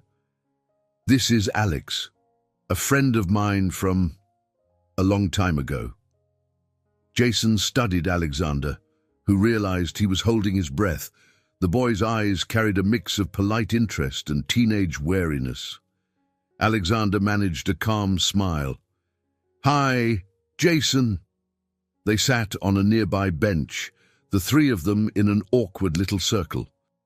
A gust of wind rustled the cedar branches overhead, scattering a few needles onto the grass. Jason shifted uncomfortably. "So, my mom said you two knew each other in college." Alexander nodded, feeling his pulse race. "Yes, we were very close," he answered carefully, glancing at Linda for reassurance. She was my best friend back then. Linda gave a small nod. We lost touch for a while, but we recently reconnected. Jason's inquisitiveness flared. Are you an artist too? Alexander laughed gently. Far from it. I'm in the tech industry. I run a company here in Seattle. He realized how hollow it sounded compared to the emotional hurricane raging inside him. Jason tilted his head. That's cool. My mom said you travel a lot. I do, though not as much as I used to. He tried to read Jason's expression, recognizing an earnest intelligence there. I'm sorry if this meeting feels random. He paused, fighting the urge to blurt out the truth. Linda intervened gently. Jason, I thought you two should meet because, well, Alex was important in my life. I just wanted you to know him a little. Nodding, the teen fidgeted with the edge of his jacket, as though picking up on the tension beneath her words. All right, he said. It's nice to meet you, I guess. A wave of relief and longing washed over Alexander. He wanted to tell Jason everything, to say, I'm your dad, and I've missed every birthday, every accomplishment, every heartbreak. But that confession hovered in the air, unspoken and heavy, forming an invisible chasm between them. They chatted about small things, music Jason liked, the classes he found interesting in school, Linda's work at the gallery. Alexander shared some harmless anecdotes from his college days, steering clear of the heartbreak and betrayal that had followed. Despite the surreal nature of it all, there were sparks of genuine warmth. Occasionally, Jason flashed a smile that was uncannily reminiscent of the one Alexander once saw in his own yearbook photos. When they finally parted, Linda mouthed a silent thank you to Alexander. Jason gave a polite wave and trailed after his mother. Standing under the cedar tree, Alexander felt an ache in his heart. He had touched an impossible distance, but couldn't quite cross it. A fresh wave of doubt crashed over him. What if Jason never forgave the years of absence? He swallowed those fears, promising himself he wouldn't give up. The boy deserved the truth, no matter how painful. Yet with every new realization came a sense that he was hurtling toward a confrontation far bigger than any board meeting or shareholder vote, one that might tear apart the foundations of his life. That evening, Alexander retreated to the dimly lit solace of his penthouse. Rain streaked the windows, and the city lights shimmered in distorted shapes. He thought about his short time with Jason, replaying every snippet of conversation. Though he hadn't confessed the truth, it felt like a small triumph that he'd met his son, a fragile, tentative victory, but one that stirred unexpected hope in him. With that flicker of optimism came a deep sense of responsibility. He was no longer a bystander in Jason's life. Even if the boy didn't yet know the full story, Alexander felt compelled to act like a father, to be present, to protect him if needed, to somehow make amends for lost years. Yet fear gnawed at him too. Once the truth came out, would Jason be angry or reject him? Unable to sleep, Alexander called Emily, surprising even himself with the impulse. She answered, voice thick with concern. Alexander, it's late. Is everything okay? He ran a hand through his hair, pacing the length of his living room. I'm sorry to bother you, Emily. I just needed someone to talk to, and you've always been kind. He paused, exhaling slowly. You know that person from my past I mentioned. She has a son. He's my son. Emily gasped softly. Goodness, that's huge news. Tell me about it, he replied with a weary laugh that held no humor. I met him today. He doesn't know who I really am, and I'm terrified. Terrified he'll hate me or that I'll fail him. Her voice came through gentle and grounded. I can't imagine how difficult this is. But from everything I've seen, you have a decent heart behind that tough facade. If you approach him with honesty and patience, I believe he'll see that." Her words offered a sliver of comfort, and he silently thanked the universe for giving him an ally in Emily. After ending the call, he stood staring at the twinkling nightscape, promising himself he'd do everything in his power to build a genuine bond with Jason. In the following days, he threw himself into tasks at Hart Technologies, wanting to clear his schedule for whenever Linda gave the go-ahead to reveal the truth. Robert noticed his renewed focus, and even Catherine attempted to reconcile, sending a short message, "We should talk. Let's not let this tear us apart." He ignored it, still too angry to face her manipulations. Finally, Linda invited him to dinner at her modest apartment, saying Jason was curious about him and wanted to know more. Alexander arrived with a mix of apprehension and excitement. The building was older, tucked away on a quieter street in the city, its corridors lined with paintings and sculptures, evidence of Linda's artistic influence. She greeted him at the door with a tenuous smile. The warmth in her eyes hinted at shared relief, as if she too felt a cautious optimism. Jason emerged from the living room, wearing a hoodie and jeans, greeting Alexander with a nod. The teen seemed more relaxed than before, which Alexander took as a good sign. They chatted over a simple meal of pasta and salad. Linda asked Jason to share a bit about a music project he was working on at school, and Alexander listened intently, savoring every detail. Occasionally, their eyes met across the table, brimming with unspoken truths. After dinner, Jason excused himself to work on homework in his room, leaving Alexander and Linda alone in the cozy living area. She glanced at him, sympathy etched on her face. "He likes you," she said in a low voice. "I can tell he's opening up." Alexander nodded, though he still felt the pull of a silent confession hanging in the air. "I want to tell him," he said, voice thick with emotion. "Soon." Linda closed her eyes briefly. "I'm scared of how he'll react. He might feel betrayed that I kept this secret." He reached for her hand, a gesture that felt strangely natural despite the years apart. "We'll handle it together," he murmured, no longer the distant CEO, but a man caught in the throes of a seismic personal shift. A short while later, he left with a heart oddly buoyed. While no grand resolution was reached, the meal had felt like a step forward, a small yet meaningful victory in the marathon of emotional hurdles. In the elevator down, he allowed himself a fleeting smile. He imagined a future where Jason knew him as father, and though it was daunting, it was the first time in years he felt a sense of deeper purpose. Walking to his car, he recalled Emily's words about approaching his son with honesty. He realized that telling Jason the whole truth wasn't just a moral imperative, it was the first real step toward healing. Yet he also sensed the obstacles looming on the horizon. Catherine, with her obsession over the family name, was still a threat, and Linda's past fears could resurface at any moment.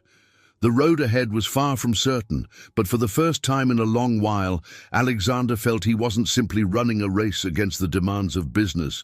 He was battling for something far more precious, a place in his son's life. Night settled over Seattle, the dark clouds reflecting the city's lights in a muted shimmer. Alexander parked outside an upscale building downtown, his mother's penthouse. An unsettled urge had brought him here. He walked into the marble-floored lobby, greeted by a doorman who knew him by sight, and took the elevator up to Catherine's residence. The confrontation he'd been avoiding now felt inevitable. The door opened to reveal Catherine standing regally, her posture stiff with tension. She ushered him into the living room, which was furnished with antiques and expensive art pieces, all curated to exude elegance. The air smelled faintly of jasmine from a discreet diffuser, a scent that reminded Alexander of childhood nights spent in these same rooms. They sat across from each other on matching armchairs. He could see worry etched into her features, though she tried to mask it with a calm, controlled demeanor. "I'm glad you decided to come," she said, her tone measured. "We've been circling each other for days." Alexander frowned, clasping his hands together. "I won't pretend everything is fine. You forced Linda to leave. You stole my chance to be with her, and there's a child involved now." Catherine's gaze flickered with alarm at his choice of words, though she said nothing right away. She leaned forward, lowering her voice. "You can't let this derail everything you've worked for, whatever that woman has told you."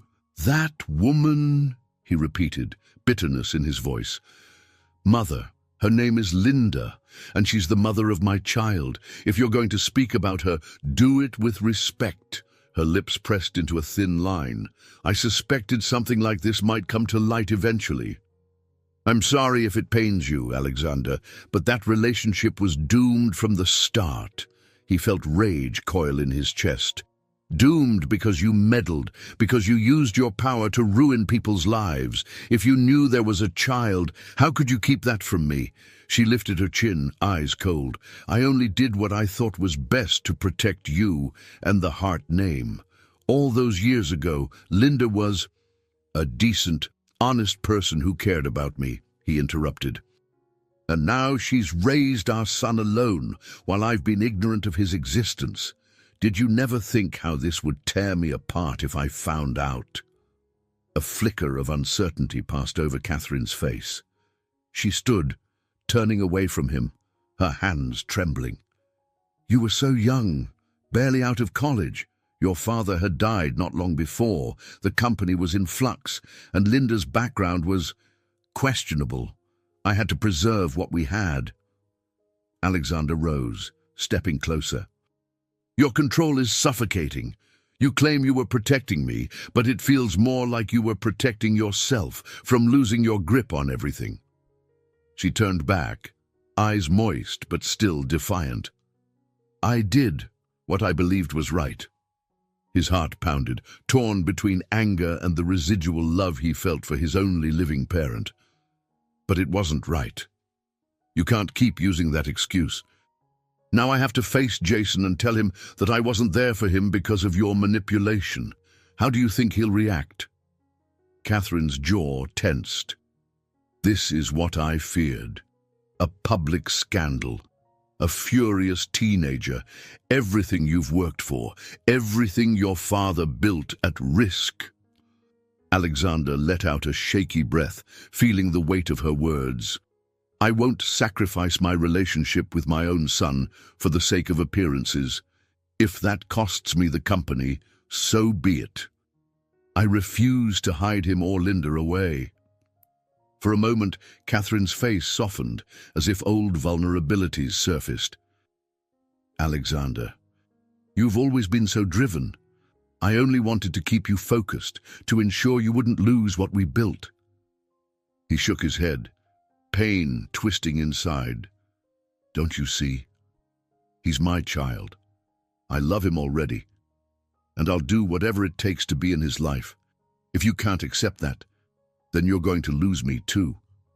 Silence hung heavy between them.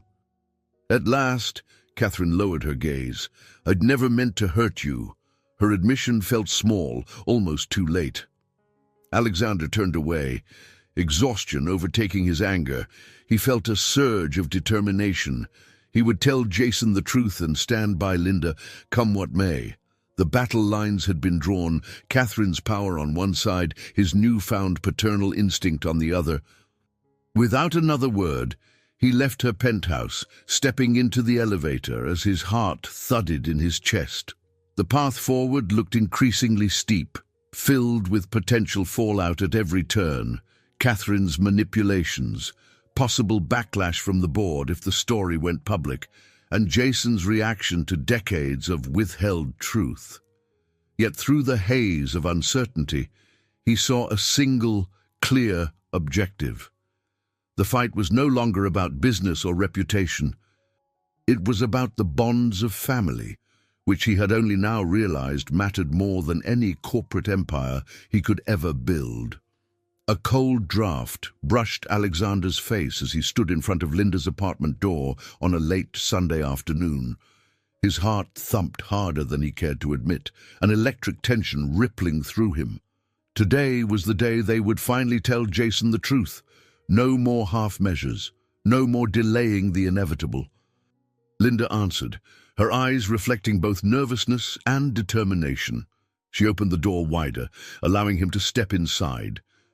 Alexander noticed the cozy warmth of her living room, the soft glow of a table lamp, the scent of lavender from a nearby candle, the scattered art books on the coffee table. None of it could mask the apprehension coursing through them. They found Jason in the small den, headphones around his neck, fiddling with a synthesizer app on a laptop. He glanced up, offering Alexander a friendly nod. "Hey, Alex," he said, sounding comfortable yet unaware of the emotional bomb about to drop.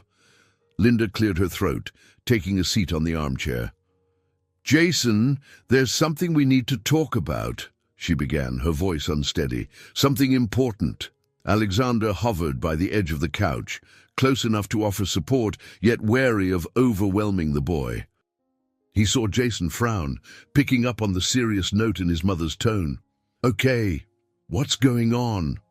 Linda exchanged a brief look with Alexander, then continued, "You remember when I said Alex was a friend from college, someone who meant a lot to me?"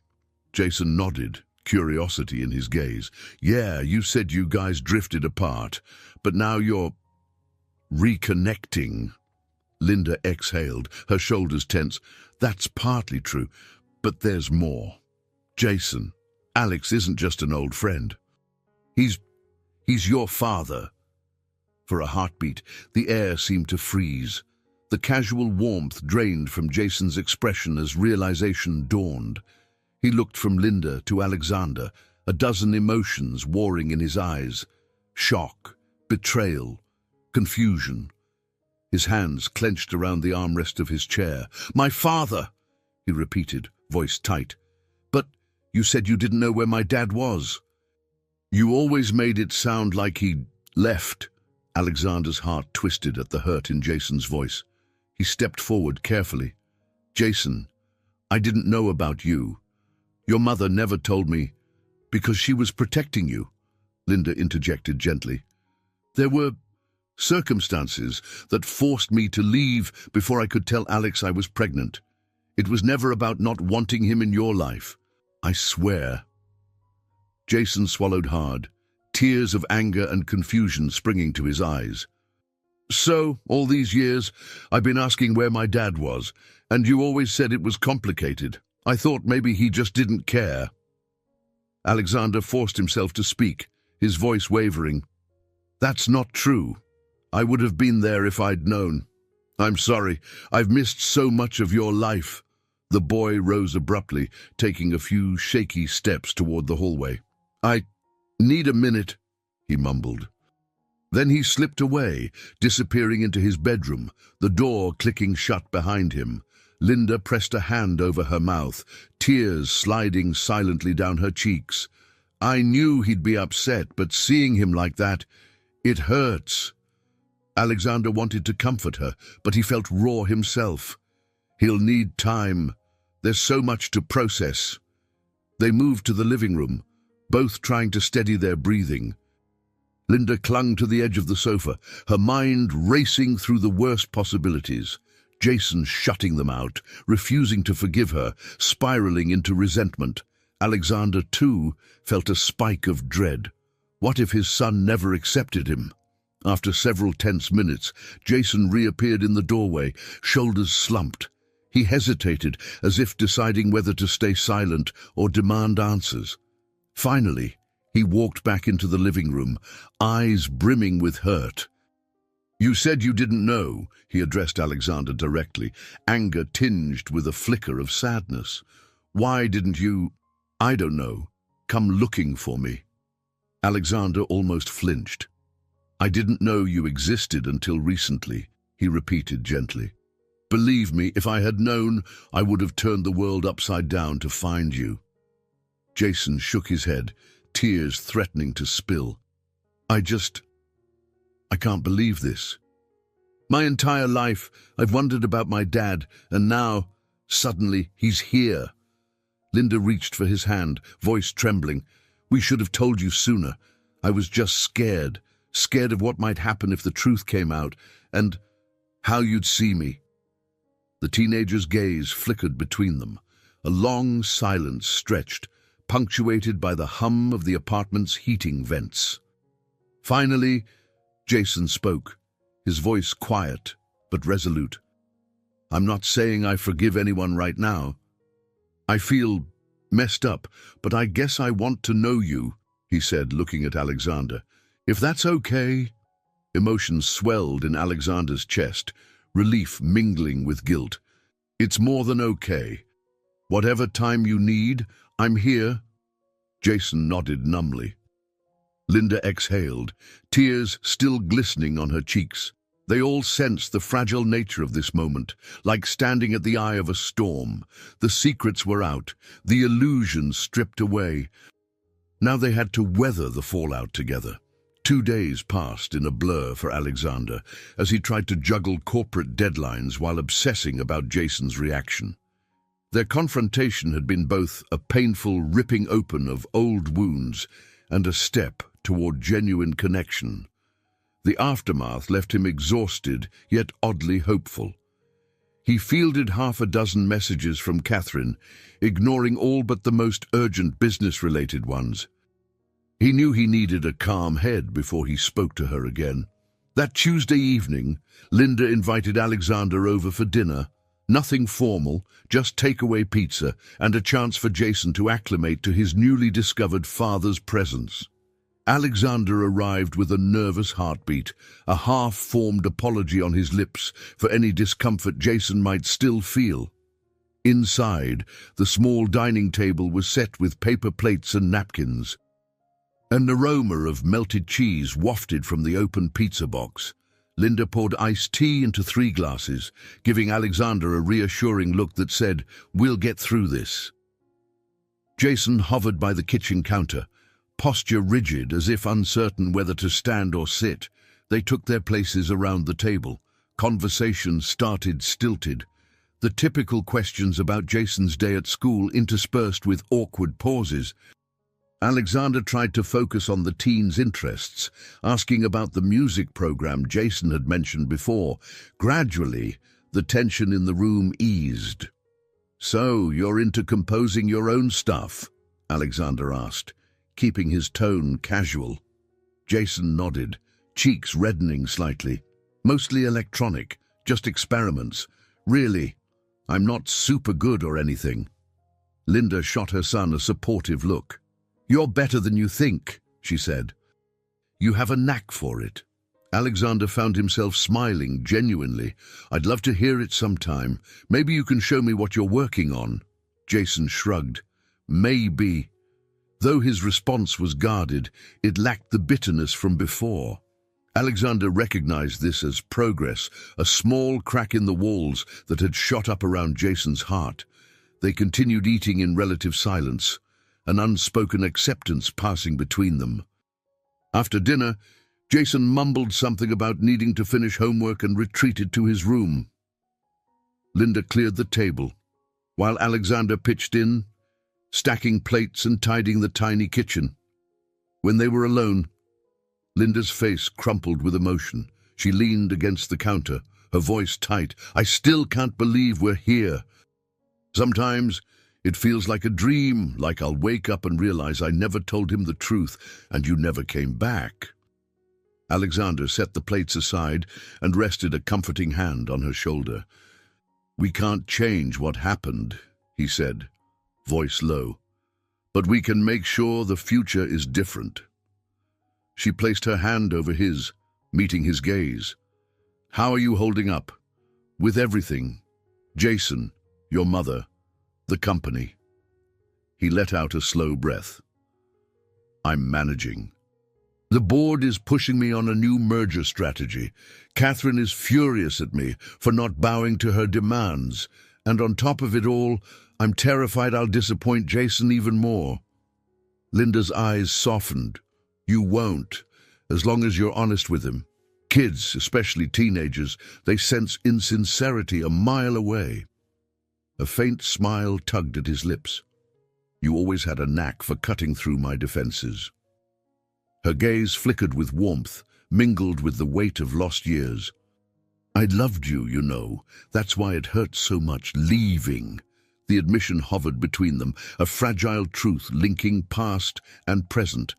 Alexander's chest constricted with regret and longing.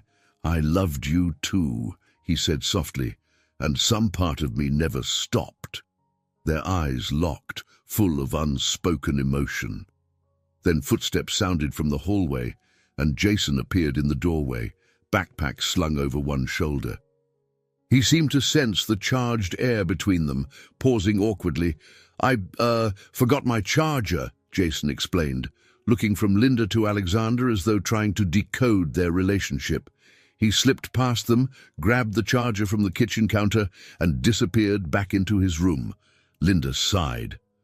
That's another conversation we'll have to face eventually, she remarked wryly, indicating the complicated dynamic of their renewed closeness. Right, Alexander agreed, one step at a time. He left soon after, feeling a tangle of emotions, relief that Jason was slowly warming up, guilt over lost years, gratitude for this second chance with Linda, however tentative it might be.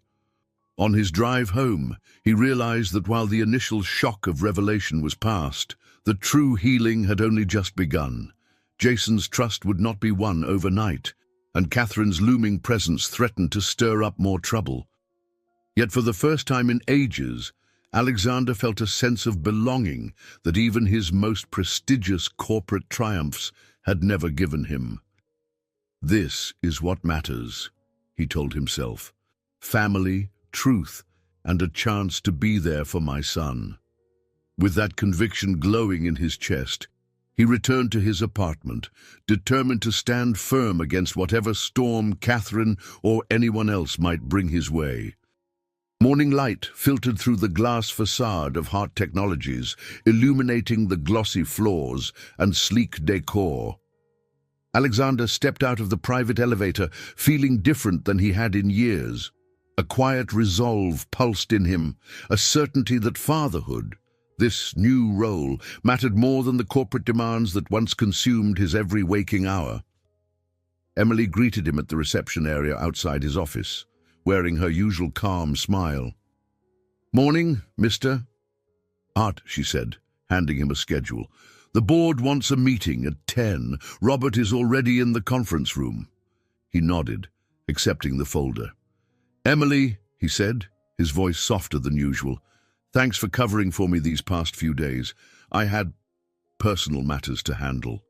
She studied him with understanding. "I'm guessing it has to do with that person from your past and their child." Alexander's gaze snapped to hers, startled by her intuition. He hadn't told her everything, but she was clearly piecing it together. After a moment's hesitation, he gave a brief nod. "Yes, I appreciate your discretion." She nodded politely. "Let me know if there's anything else I can do." In the conference room, Robert waited with a handful of senior managers. Charts and projections decorated the large digital screen, the conversation already buzzing about potential merger implications. Alexander slipped into his seat at the head of the long table, focusing on the data. Yet as the meeting progressed, he found himself less tense, more open to collaborative ideas. Where he once dominated the conversation, he now listened intently. Colleagues exchanged looks, noticing a subtle change in his demeanor. Even Robert shot him a questioning grin as Alexander invited more input than usual. When the discussion shifted to potential risks, Robert cleared his throat. "We should address possible PR challenges," he said, eyeing Alexander, "especially if anything personal arises." Alexander caught the implication. Catherine might leak news of Jason or Linda if she felt cornered. The board, famous for its conservative values, would certainly react. Taking a breath, he chose his words carefully. "We always have to be prepared for media scrutiny," he said calmly. "But I won't let personal matters dictate corporate strategy." His gaze rested on Robert, silently conveying that he would handle any fallout. The meeting wound down, and as people filed out, Robert lingered behind. "Alexander," he said quietly, "if you need me to manage any blowback, I'm prepared. You've been there for me when I had my crisis, remember?" Alexander recalled the time Robert's wife battled a serious illness and how the company gave him flexibility and support. He appreciated the loyalty. "Thank you, Robert. I'm determined to be transparent if anything surfaces. I won't hide who I am or the choices I'm making." Robert laid a hand on Alexander's shoulder, smiling. "Proud of you, friend." Shortly after, Alexander's phone rang. Linda's name lit the screen, and he answered quickly. "Everything all right?" he asked. Her tone carried a mix of nerves and excitement. "Jason wants to see you again. He has some questions. Would you be able to come by this afternoon?" Part of him wanted to clear his entire day and rush over, but he glanced at his watch. "I can leave around 4. That's the soonest." "That's perfect," she said, relief evident. "We'll be home." He arrived later, tension mingling with eagerness in his chest. Jason greeted him in the living room, a quiet determination in the teen's eyes. Linda stayed back, giving them space to talk.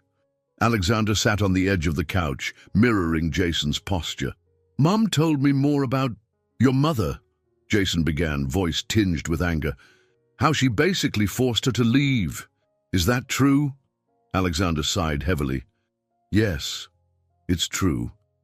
My mother was afraid Linda would hold me back, so she threatened your grandparents. It was wrong, and I'm sorry you've been caught in the middle of this."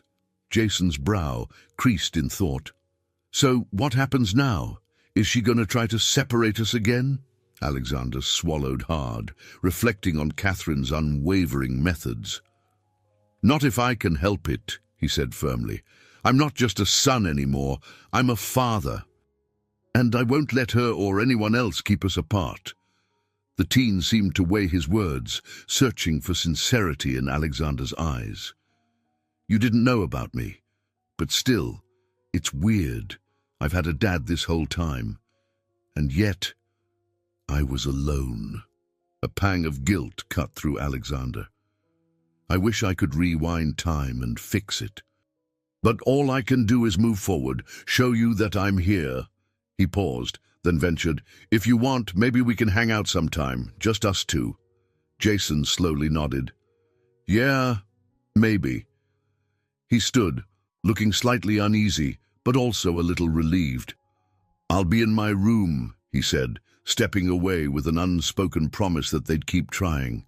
Linda came in quietly, concern etched into her face. "How did it go?" Alexander exhaled, offering a bittersweet smile. "We're making progress. It's baby steps, but at least we're moving forward." She nodded. "I'm proud of him. And you." Her gaze drifted toward the hallway where Jason had gone. "I can't believe we're finally talking about our past without feeling so much fear." Alexander felt something shift inside him. After years of being encased in ambition and guarded emotions, he sensed the stirrings of deeper change. He wanted to be more than a successful CEO. He wanted to be a man worthy of his son's trust and Linda's renewed affection. That realization lit a quiet spark of determination in him. No matter what obstacles loomed, Catherine's wrath, corporate skepticism, or Jason's anger, he would fight to hold on to this fragile, precious bond. Alexander felt a rare blend of hope and anxiety as the weekend approached. Jason's guarded acceptance, Linda's gentle warmth, and even small signs of trust were reshaping his once solitary world. Yet lurking in the back of his mind was the question of how Catherine might react next. She hadn't spoken to him since he walked out of her penthouse, and the silence felt ominous. Late Thursday evening, Alexander was preparing to leave the office when Emily appeared at his door. Mr. Quinton is here to see you," she said, looking somewhat concerned. "He says he's a private investigator, something about a sensitive matter." Alarm flared in Alexander's gut. "Send him in," he murmured.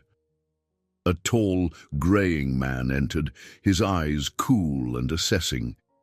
He introduced himself politely, handing over a business card with Quinton Investigations embossed in conservative font. "I represent Catherine Hart," he said with a brisk nod. "She hired me some time ago to keep an eye on certain developments." Alexander's chest tightened. "I see. And what exactly do you want from me?" Quinton fiddled with his hat, expression neutral. "I want nothing personally, sir. But Mrs. Hart requested I provide you with these." He handed over a thin file. "It contains records, travel receipts, phone logs, mostly from Ms. Linda Wilson's history." An icy rage flashed through Alexander. "My mother was having Linda tracked?" he asked, voice low, cutting. Quinton shrugged. "I'm only the messenger. Mrs. Hart instructed me to inform you that if Miss Wilson proceeds with any public announcement or legal claim regarding your paternal status, she will ensure certain unflattering details go public." Alexander's jaw clenched, fury surfacing. "You're threatening the mother of my child. My mother is blackmailing her own son." The investigator raised his hands in a placating gesture. "I don't make the threats. I merely deliver the information. Mrs. Hart believes it's in your best interest to keep the situation contained. She's concerned about negative publicity, especially if Ms. Wilson attempts to claim back support or tarnishes the Hart name." His heart pounded with a fierce protectiveness. "Linda's never even considered that. She wants nothing except a relationship for our son with his father." He scanned the file, seeing references to Linda's old addresses, job transitions, petty attempts to discredit her. A disgusted wave washed over him. "I've done my duty," Quinton said flatly, stepping back. "I'm sorry if it brings you distress. Consider it fair warning." Without waiting for a response, the investigator left, leaving Alexander gripping the file like it might burst into flames. Emily poked her head in, worry etched on her face. "Is everything all right, Mr. Hart?" He drew a shaky breath, forcibly calming himself. "Yes, Emily, thank you. I just have to deal with a personal matter." She withdrew, closing the door gently. Alone, Alexander stared at the documents. His mother's manipulations had reached new depths. She was ready to blackmail Linda or him if it meant controlling the narrative. The savage realization that Catherine would go to any length to preserve her version of the truth churned his stomach. He dialed Linda immediately. She answered on the second ring, her voice soft. "Hey, everything okay?" Alexander struggled to keep his voice steady. "No, my mother hired a private investigator, has a file on you, your past, your finances, everything. She's threatening to use it if we go public about Jason." Silence crackled on the line. When Linda spoke, she sounded drained. "I should have expected this. She did something similar before, when she forced me to leave." His hand tightened around the phone. "We can't let her intimidate us." "I'm done playing her game." Linda exhaled a shaky breath. "Jason doesn't deserve this. Neither do you, or me, for that matter. But I'm so afraid of what your mother might do next. She's capable of anything." Alexander stared at the city lights outside the window, a storm of conflicting emotions swirling. "Let me handle this. I have resources too. She won't bully you again." They ended the call with a fragile sense of unity, an agreement to face Catherine together. But uncertainty gnawed at Alexander. A lifetime of bearing his mother's control taught him how relentless she could be. He worried about Jason's reaction if tabloids or rumors twisted the truth. dragging their complicated story through the mud. That night, he hardly slept. The next morning, he met with Robert behind closed doors, revealing fragments of the crisis. Robert listened carefully, nodding. "I've seen Catherine Hart in action. She can be ruthless. But remember, the board respects you. If your mother tries to undermine you publicly, it could blow up in her face." "I won't let her drag Linda's name through the gutter," Alexander said, jaw tight. "She tried that once. Look at the damage. I'm done letting her hold all the cards." Robert placed a firm hand on Alexander's shoulder. "Then do what you must. Protect your son and Linda. The company can handle a scandal if we manage it with honesty." Alexander left that meeting, feeling a grim resolve overshadowing his hope. This was bigger than simply forging a relationship with Jason. It was about standing up to Catherine's decades of manipulative influence. Darkness was gathering, but he refused to back down, even if it meant risking his position or clashing with the board. Better to fight for what was right than live another day beneath the shadow of intimidation. A stiff wind whipped through the courtyard of a private legal firm in downtown Seattle. Alexander walked through glass doors into a lobby bustling with attorneys and paralegals. He'd made an appointment to consult with an old contact, a high-profile family lawyer who owed him a favor. If Catherine was intent on weaponizing legal threats, he needed to be prepared. Inside a sleek, modern office, he sat across from Harriet Malcolm, a poised woman in her 50s with sharp grey eyes that sparkled with intelligence. Her bookshelf, lined with volumes on family law and corporate litigation, spoke to her broad expertise. "Alexander," she greeted warmly, folding her hands over a legal pad. "It's been a while. You said this was urgent." He nodded, his posture tense. "I have a family issue. My mother is trying to blackmail me and the mother of my son, Linda, to keep quiet about Jason's paternity." Harriet arched an eyebrow. "Your mother, Catherine Hart? The same Catherine you introduced me to at a gala years ago?" Alexander grimaced. "Yes, the very same." Harriet's lips formed a thin line of displeasure. "I've heard rumors over the years. She's not one to shy away from strong-arm tactics. But you have legal standing here. If Linda never agreed to any contract or NDA, Catherine's threats are baseless, unless Linda signed something." He shook his head. "She was manipulated into leaving me when she was pregnant. Threatened, but there was no official contract, just intimidation. My mother is now collecting personal data on Linda, presumably to smear her publicly if we assert Jason's paternity." Harriet tapped her pen thoughtfully. "Defamation laws could be on your side, especially if Catherine spreads falsehoods. Also, Linda has the right to establish paternity for child support, but that's only if Linda chooses to pursue it." Alexander's gut twisted, recalling Linda's terror at the idea of more legal intimidation. "She doesn't want money," he said firmly. "She just wants me to have a relationship with Jason." Harriet offered a sympathetic nod. "Then you might need an injunction if your mother attempts to release private information.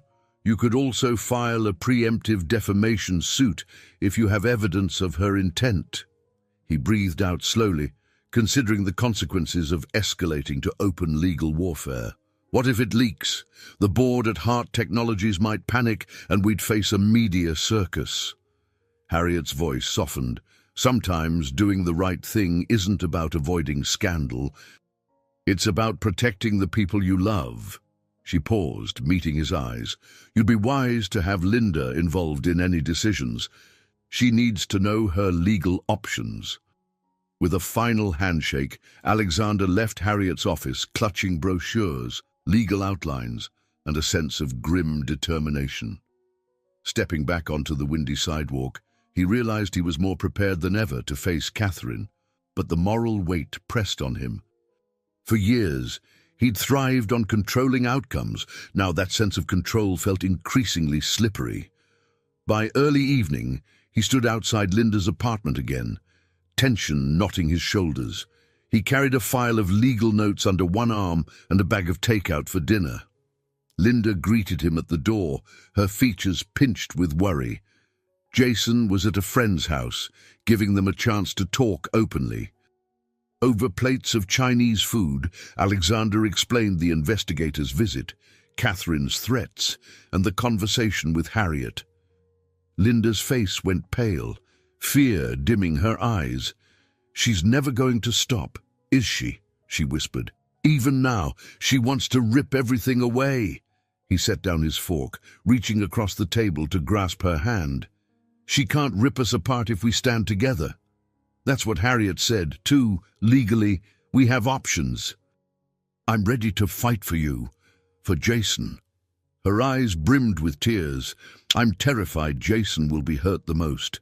He already feels betrayed by all the secrets. Now this." Alexander inhaled sharply, reminded of the mountain of challenges still ahead. "We'll explain as much as he can handle, but we won't let your name be dragged through the mud again. If my mother wants a legal fight, so be it." Linda squeezed his hand, something like a flicker of hope in her voice. "I never wanted to battle Catherine. I just wanted a quiet life for Jason, but you're right, we can't hide anymore." They spent the rest of the evening discussing strategies, whether to inform Jason of a potential public backlash, how to preempt any malicious rumors, and the best way to remain open with each other. Alexander proposed that they share the basic facts with Jason soon, so he wouldn't be blindsided by gossip or half-truths. Linda agreed hesitantly, dreading the day her son might see Catherine's manipulations firsthand. When Alexander left, the night sky was inky black, street lamps casting elongated shadows on the pavement. He felt the swirl of conflicting emotions, fear of a ruthless public battle, excitement at forging a real family bond, and a fierce protectiveness he'd never known before. Catherine might hold wealth, status, and a network of allies, but Alexander recognized a deeper strength within himself now, a strength rooted in love and fatherhood. As he drove home, he replayed Harriet's advice in his mind. Doing the right thing often comes with a price, yet for the first time in years, he welcomed the challenge.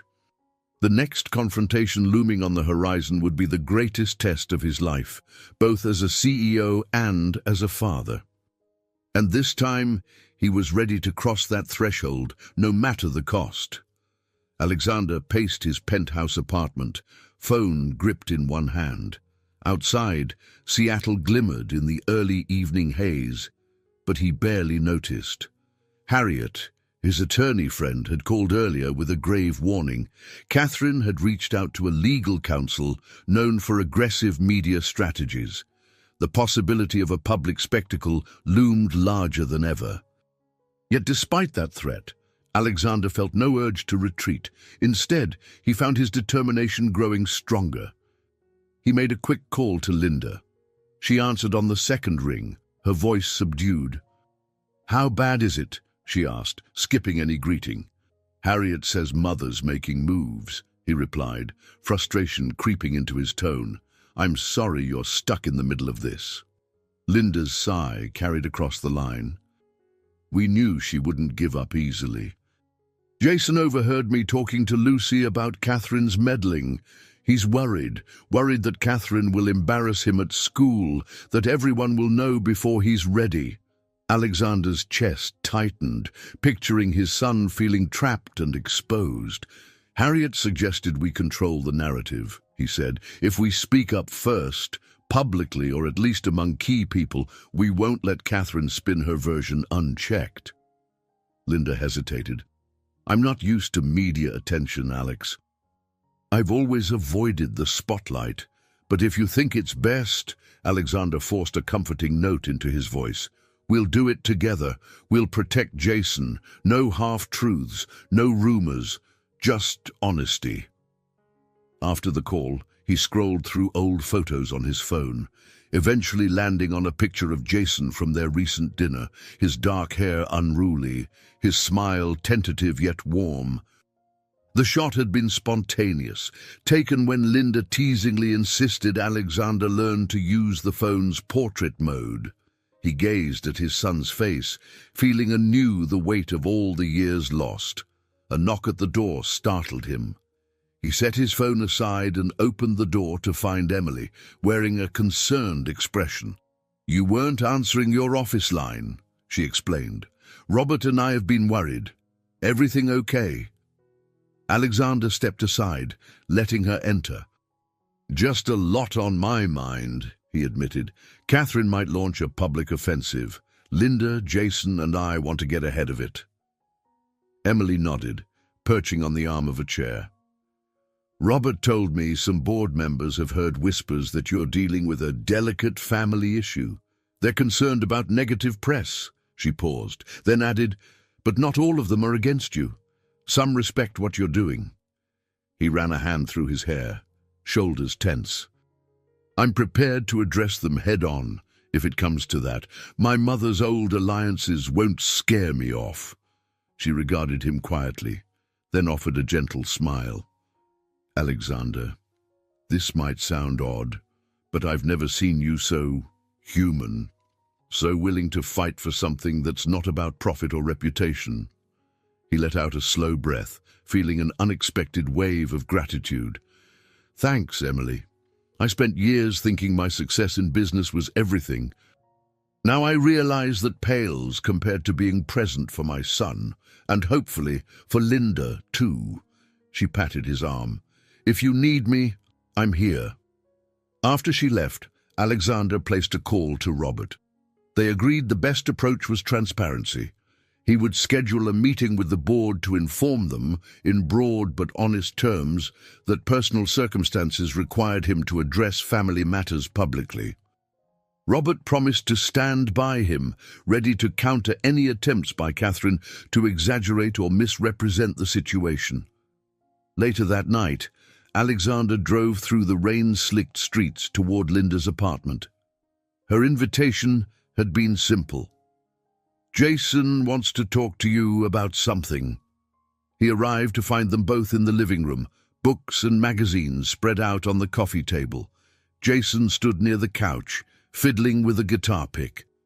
When Alexander walked in, the teen looked up with a mixture of relief and anxiety. "Hey," Jason said, lifting a hand in greeting. "Mom said you have news about your mom, my grandmother." Alexander nodded, realizing Jason was finally using familial terms, even if awkwardly. "Yes, she's threatening to make this all very public, which means people might talk. Classmates, neighbors. It could get messy." A flicker of fear crossed Jason's face. "But we aren't hiding anymore, right?" Alexander's heart squeezed with pride. "We aren't hiding," he confirmed gently. "It'll be tough, but we face it together." Jason's gaze shifted from Alexander to Linda and back. A quiet resolve settled over him, as if he were deciding to trust them. "So, I guess we stand up to her," he said, voice trembling only slightly. Linda reached out and squeezed her son's hand. "Exactly. We face whatever comes next as a family." She looked at Alexander, and he saw an unspoken question in her eyes. "Are you truly ready for this?" He answered by leaning forward, pressing his hand reassuringly over Jason's. "I've never been more ready," he said. And in that moment, the tension that had haunted him for weeks gave way to a sense of purpose, a renewed commitment to the people who mattered most. The boardroom at Hart Technologies buzzed with subdued tension as Alexander stepped in. Seated around the large oval table were 10 board members, including Robert, who offered him a nod of encouragement. Catherine was conspicuously absent, whether by choice or some strategic avoidance. He wasn't certain. He greeted each member briefly, then took a seat at the head of the table. Robert cleared his throat and introduced the reason for the unscheduled meeting. Alexander requested this gathering to address a personal matter that may have implications for the company.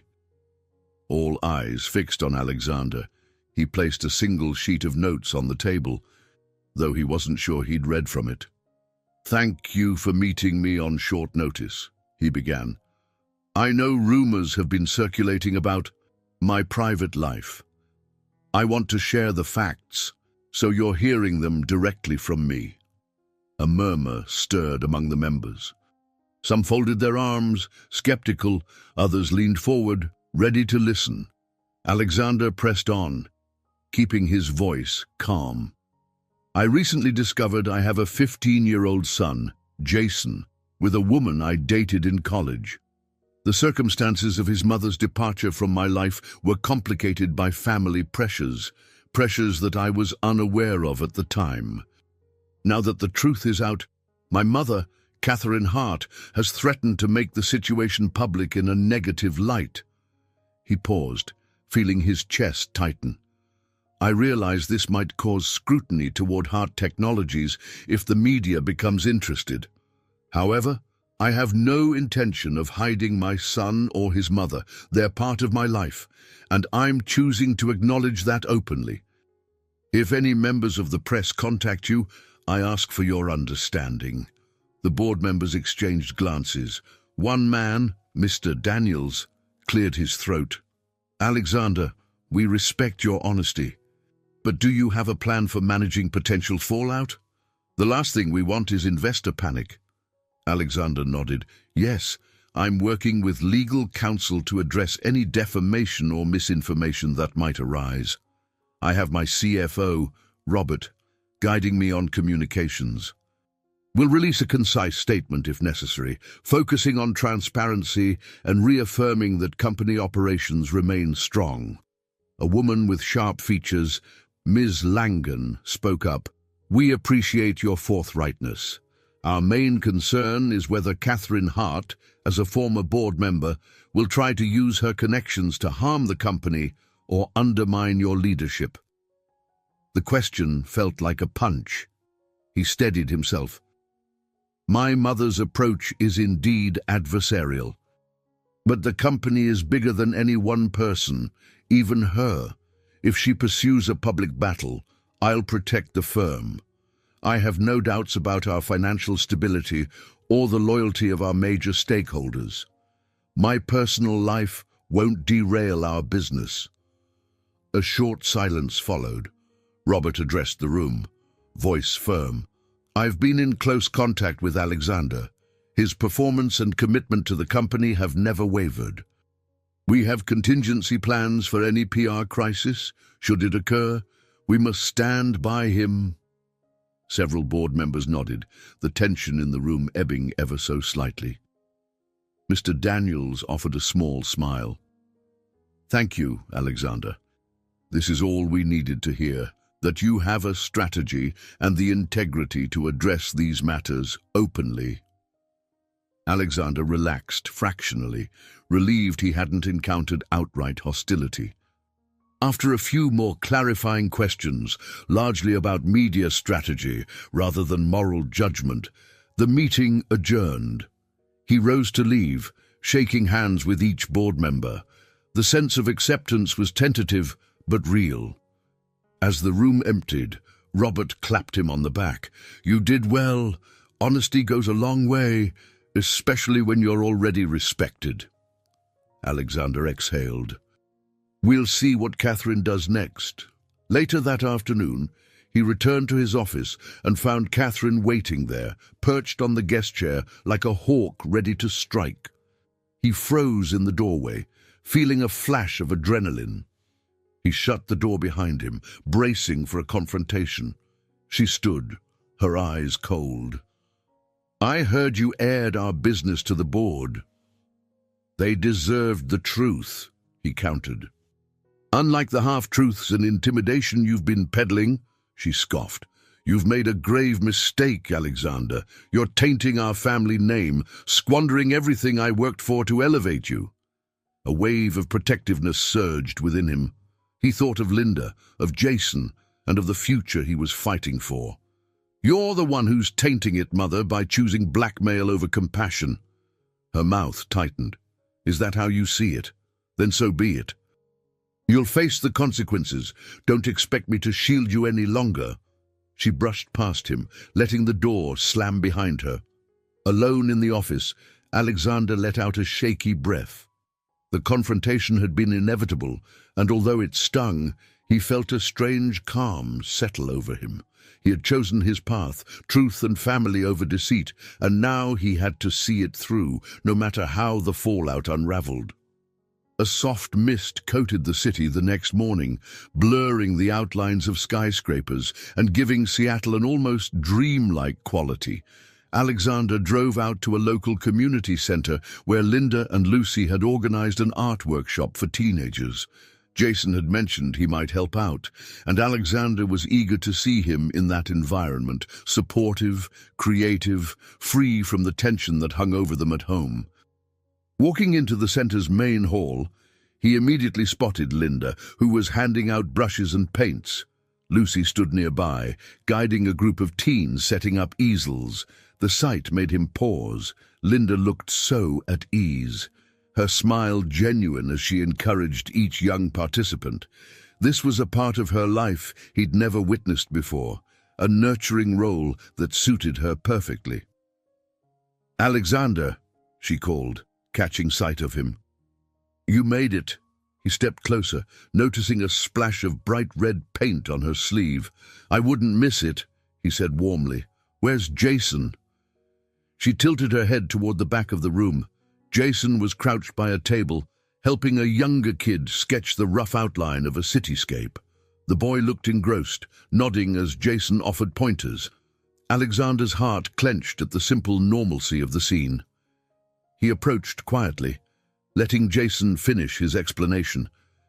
Eventually, the younger kid ran off to fetch some colored pencils, leaving father and son alone. Jason glanced up and gave a slight grin. "Didn't expect you here." Alexander shrugged, fighting a sudden rush of nerves. "I'm still not great with art, but I wanted to see what you were up to. Any chance you can teach me something?" Jason's eyes flickered with a mix of amusement and lingering caution. "Sure. I'm just helping the little ones mix paints. But if you want to learn..." Before he could finish, Linda called out for everyone's attention. She announced the start of a group demonstration, encouraging participants to experiment with blending different mediums. Alexander found himself an observer in this vibrant space, filled with color and youthful energy. He noticed the confidence in Linda's voice, how Lucy nodded with pride at her friend's leadership. When the demonstration ended, Alexander sidled up to Lucy. "This is impressive. You two are really making an impact." Lucy smiled. "We're trying. Linda's been wanting to launch community outreach programs for a while. She has a real gift for connecting with these kids." His gaze followed Linda. She was assisting a teenager with a brush technique, her patience and enthusiasm shining. "I'm realizing how little I know about her career, her dreams," he said quietly. "Makes me regret losing all those years." Lucy softened. "Regret's natural, but you're here now, and that means something. Linda's different with you around, more hopeful." Alexander felt a flush of emotion. "I can only hope to be worthy of that hope." After the workshop, the teens packed up their supplies, chattering excitedly as they left. Linda and Lucy began tidying the tables. Jason lingered by a drying rack where a few paintings remained. Alexander joined him, noticing how Jason stared at one particular canvas, a bright, swirling depiction of a city skyline at dusk. Jason's eyes flicked to Alexander's. "It's not mine," he murmured, "but I kind of wish it was. It's cool, right?" Alexander nodded, appreciating the vivid strokes. "It's incredible. It feels alive." Jason traced the skyline outline with a finger just above the paint, careful not to touch it. "This kind of thing, it's what makes me want to create music or experiment with sounds, because it's about capturing a moment, you know, an emotion." A rush of pride warmed Alexander. "You're an artist at heart, aren't you?" Jason shrugged, a shy smile forming. "Maybe." They drifted toward Linda, who was saying goodbye to Lucy.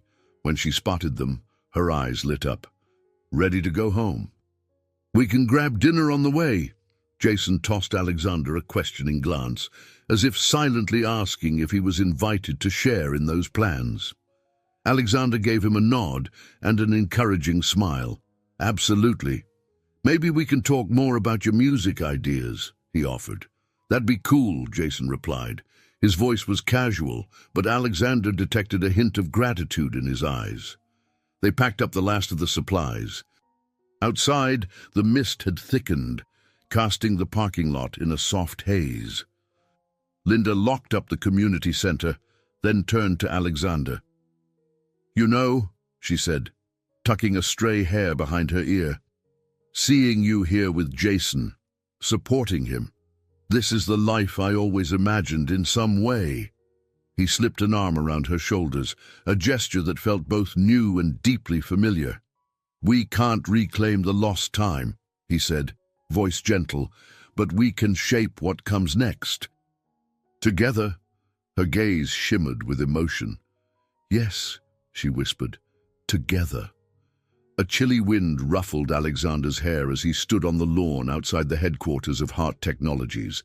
The midday sun glinted off the glass facade, and a modest crowd had gathered, a handful of journalists, some curious passers-by, and a few employees who had come out during their break. Robert and Emily were by his side, their expressions resolute. Linda stood a few steps away, holding Jason's hand. The boy's gaze darted nervously at the cluster of cameras, but he clutched his mother's hand with quiet determination. They had agreed on a short statement, an opportunity to address the media swirling around Catherine's rumored exposé. Harriet, Alexander's legal ally, had advised them to go public on their own terms.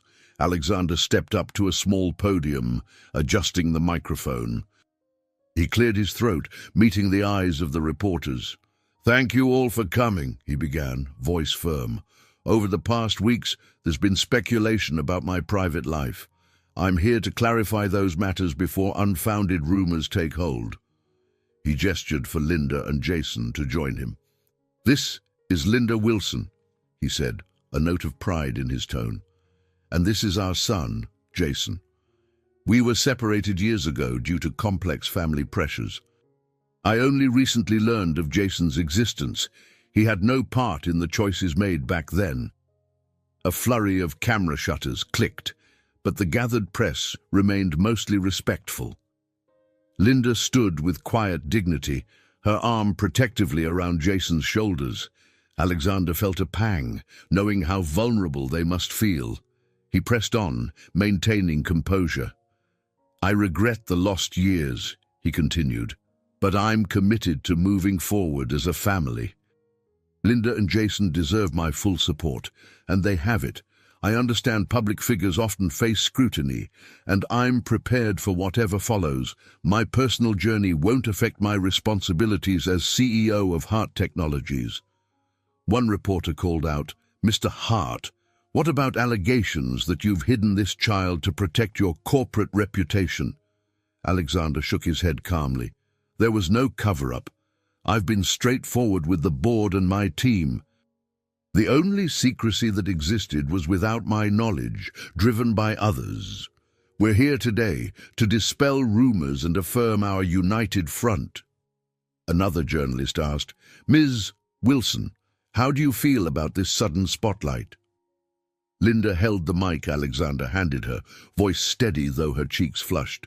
It's uncomfortable, but we want to be transparent. Jason's well-being is our priority. We've talked about it as a family, and we feel honesty is the best path.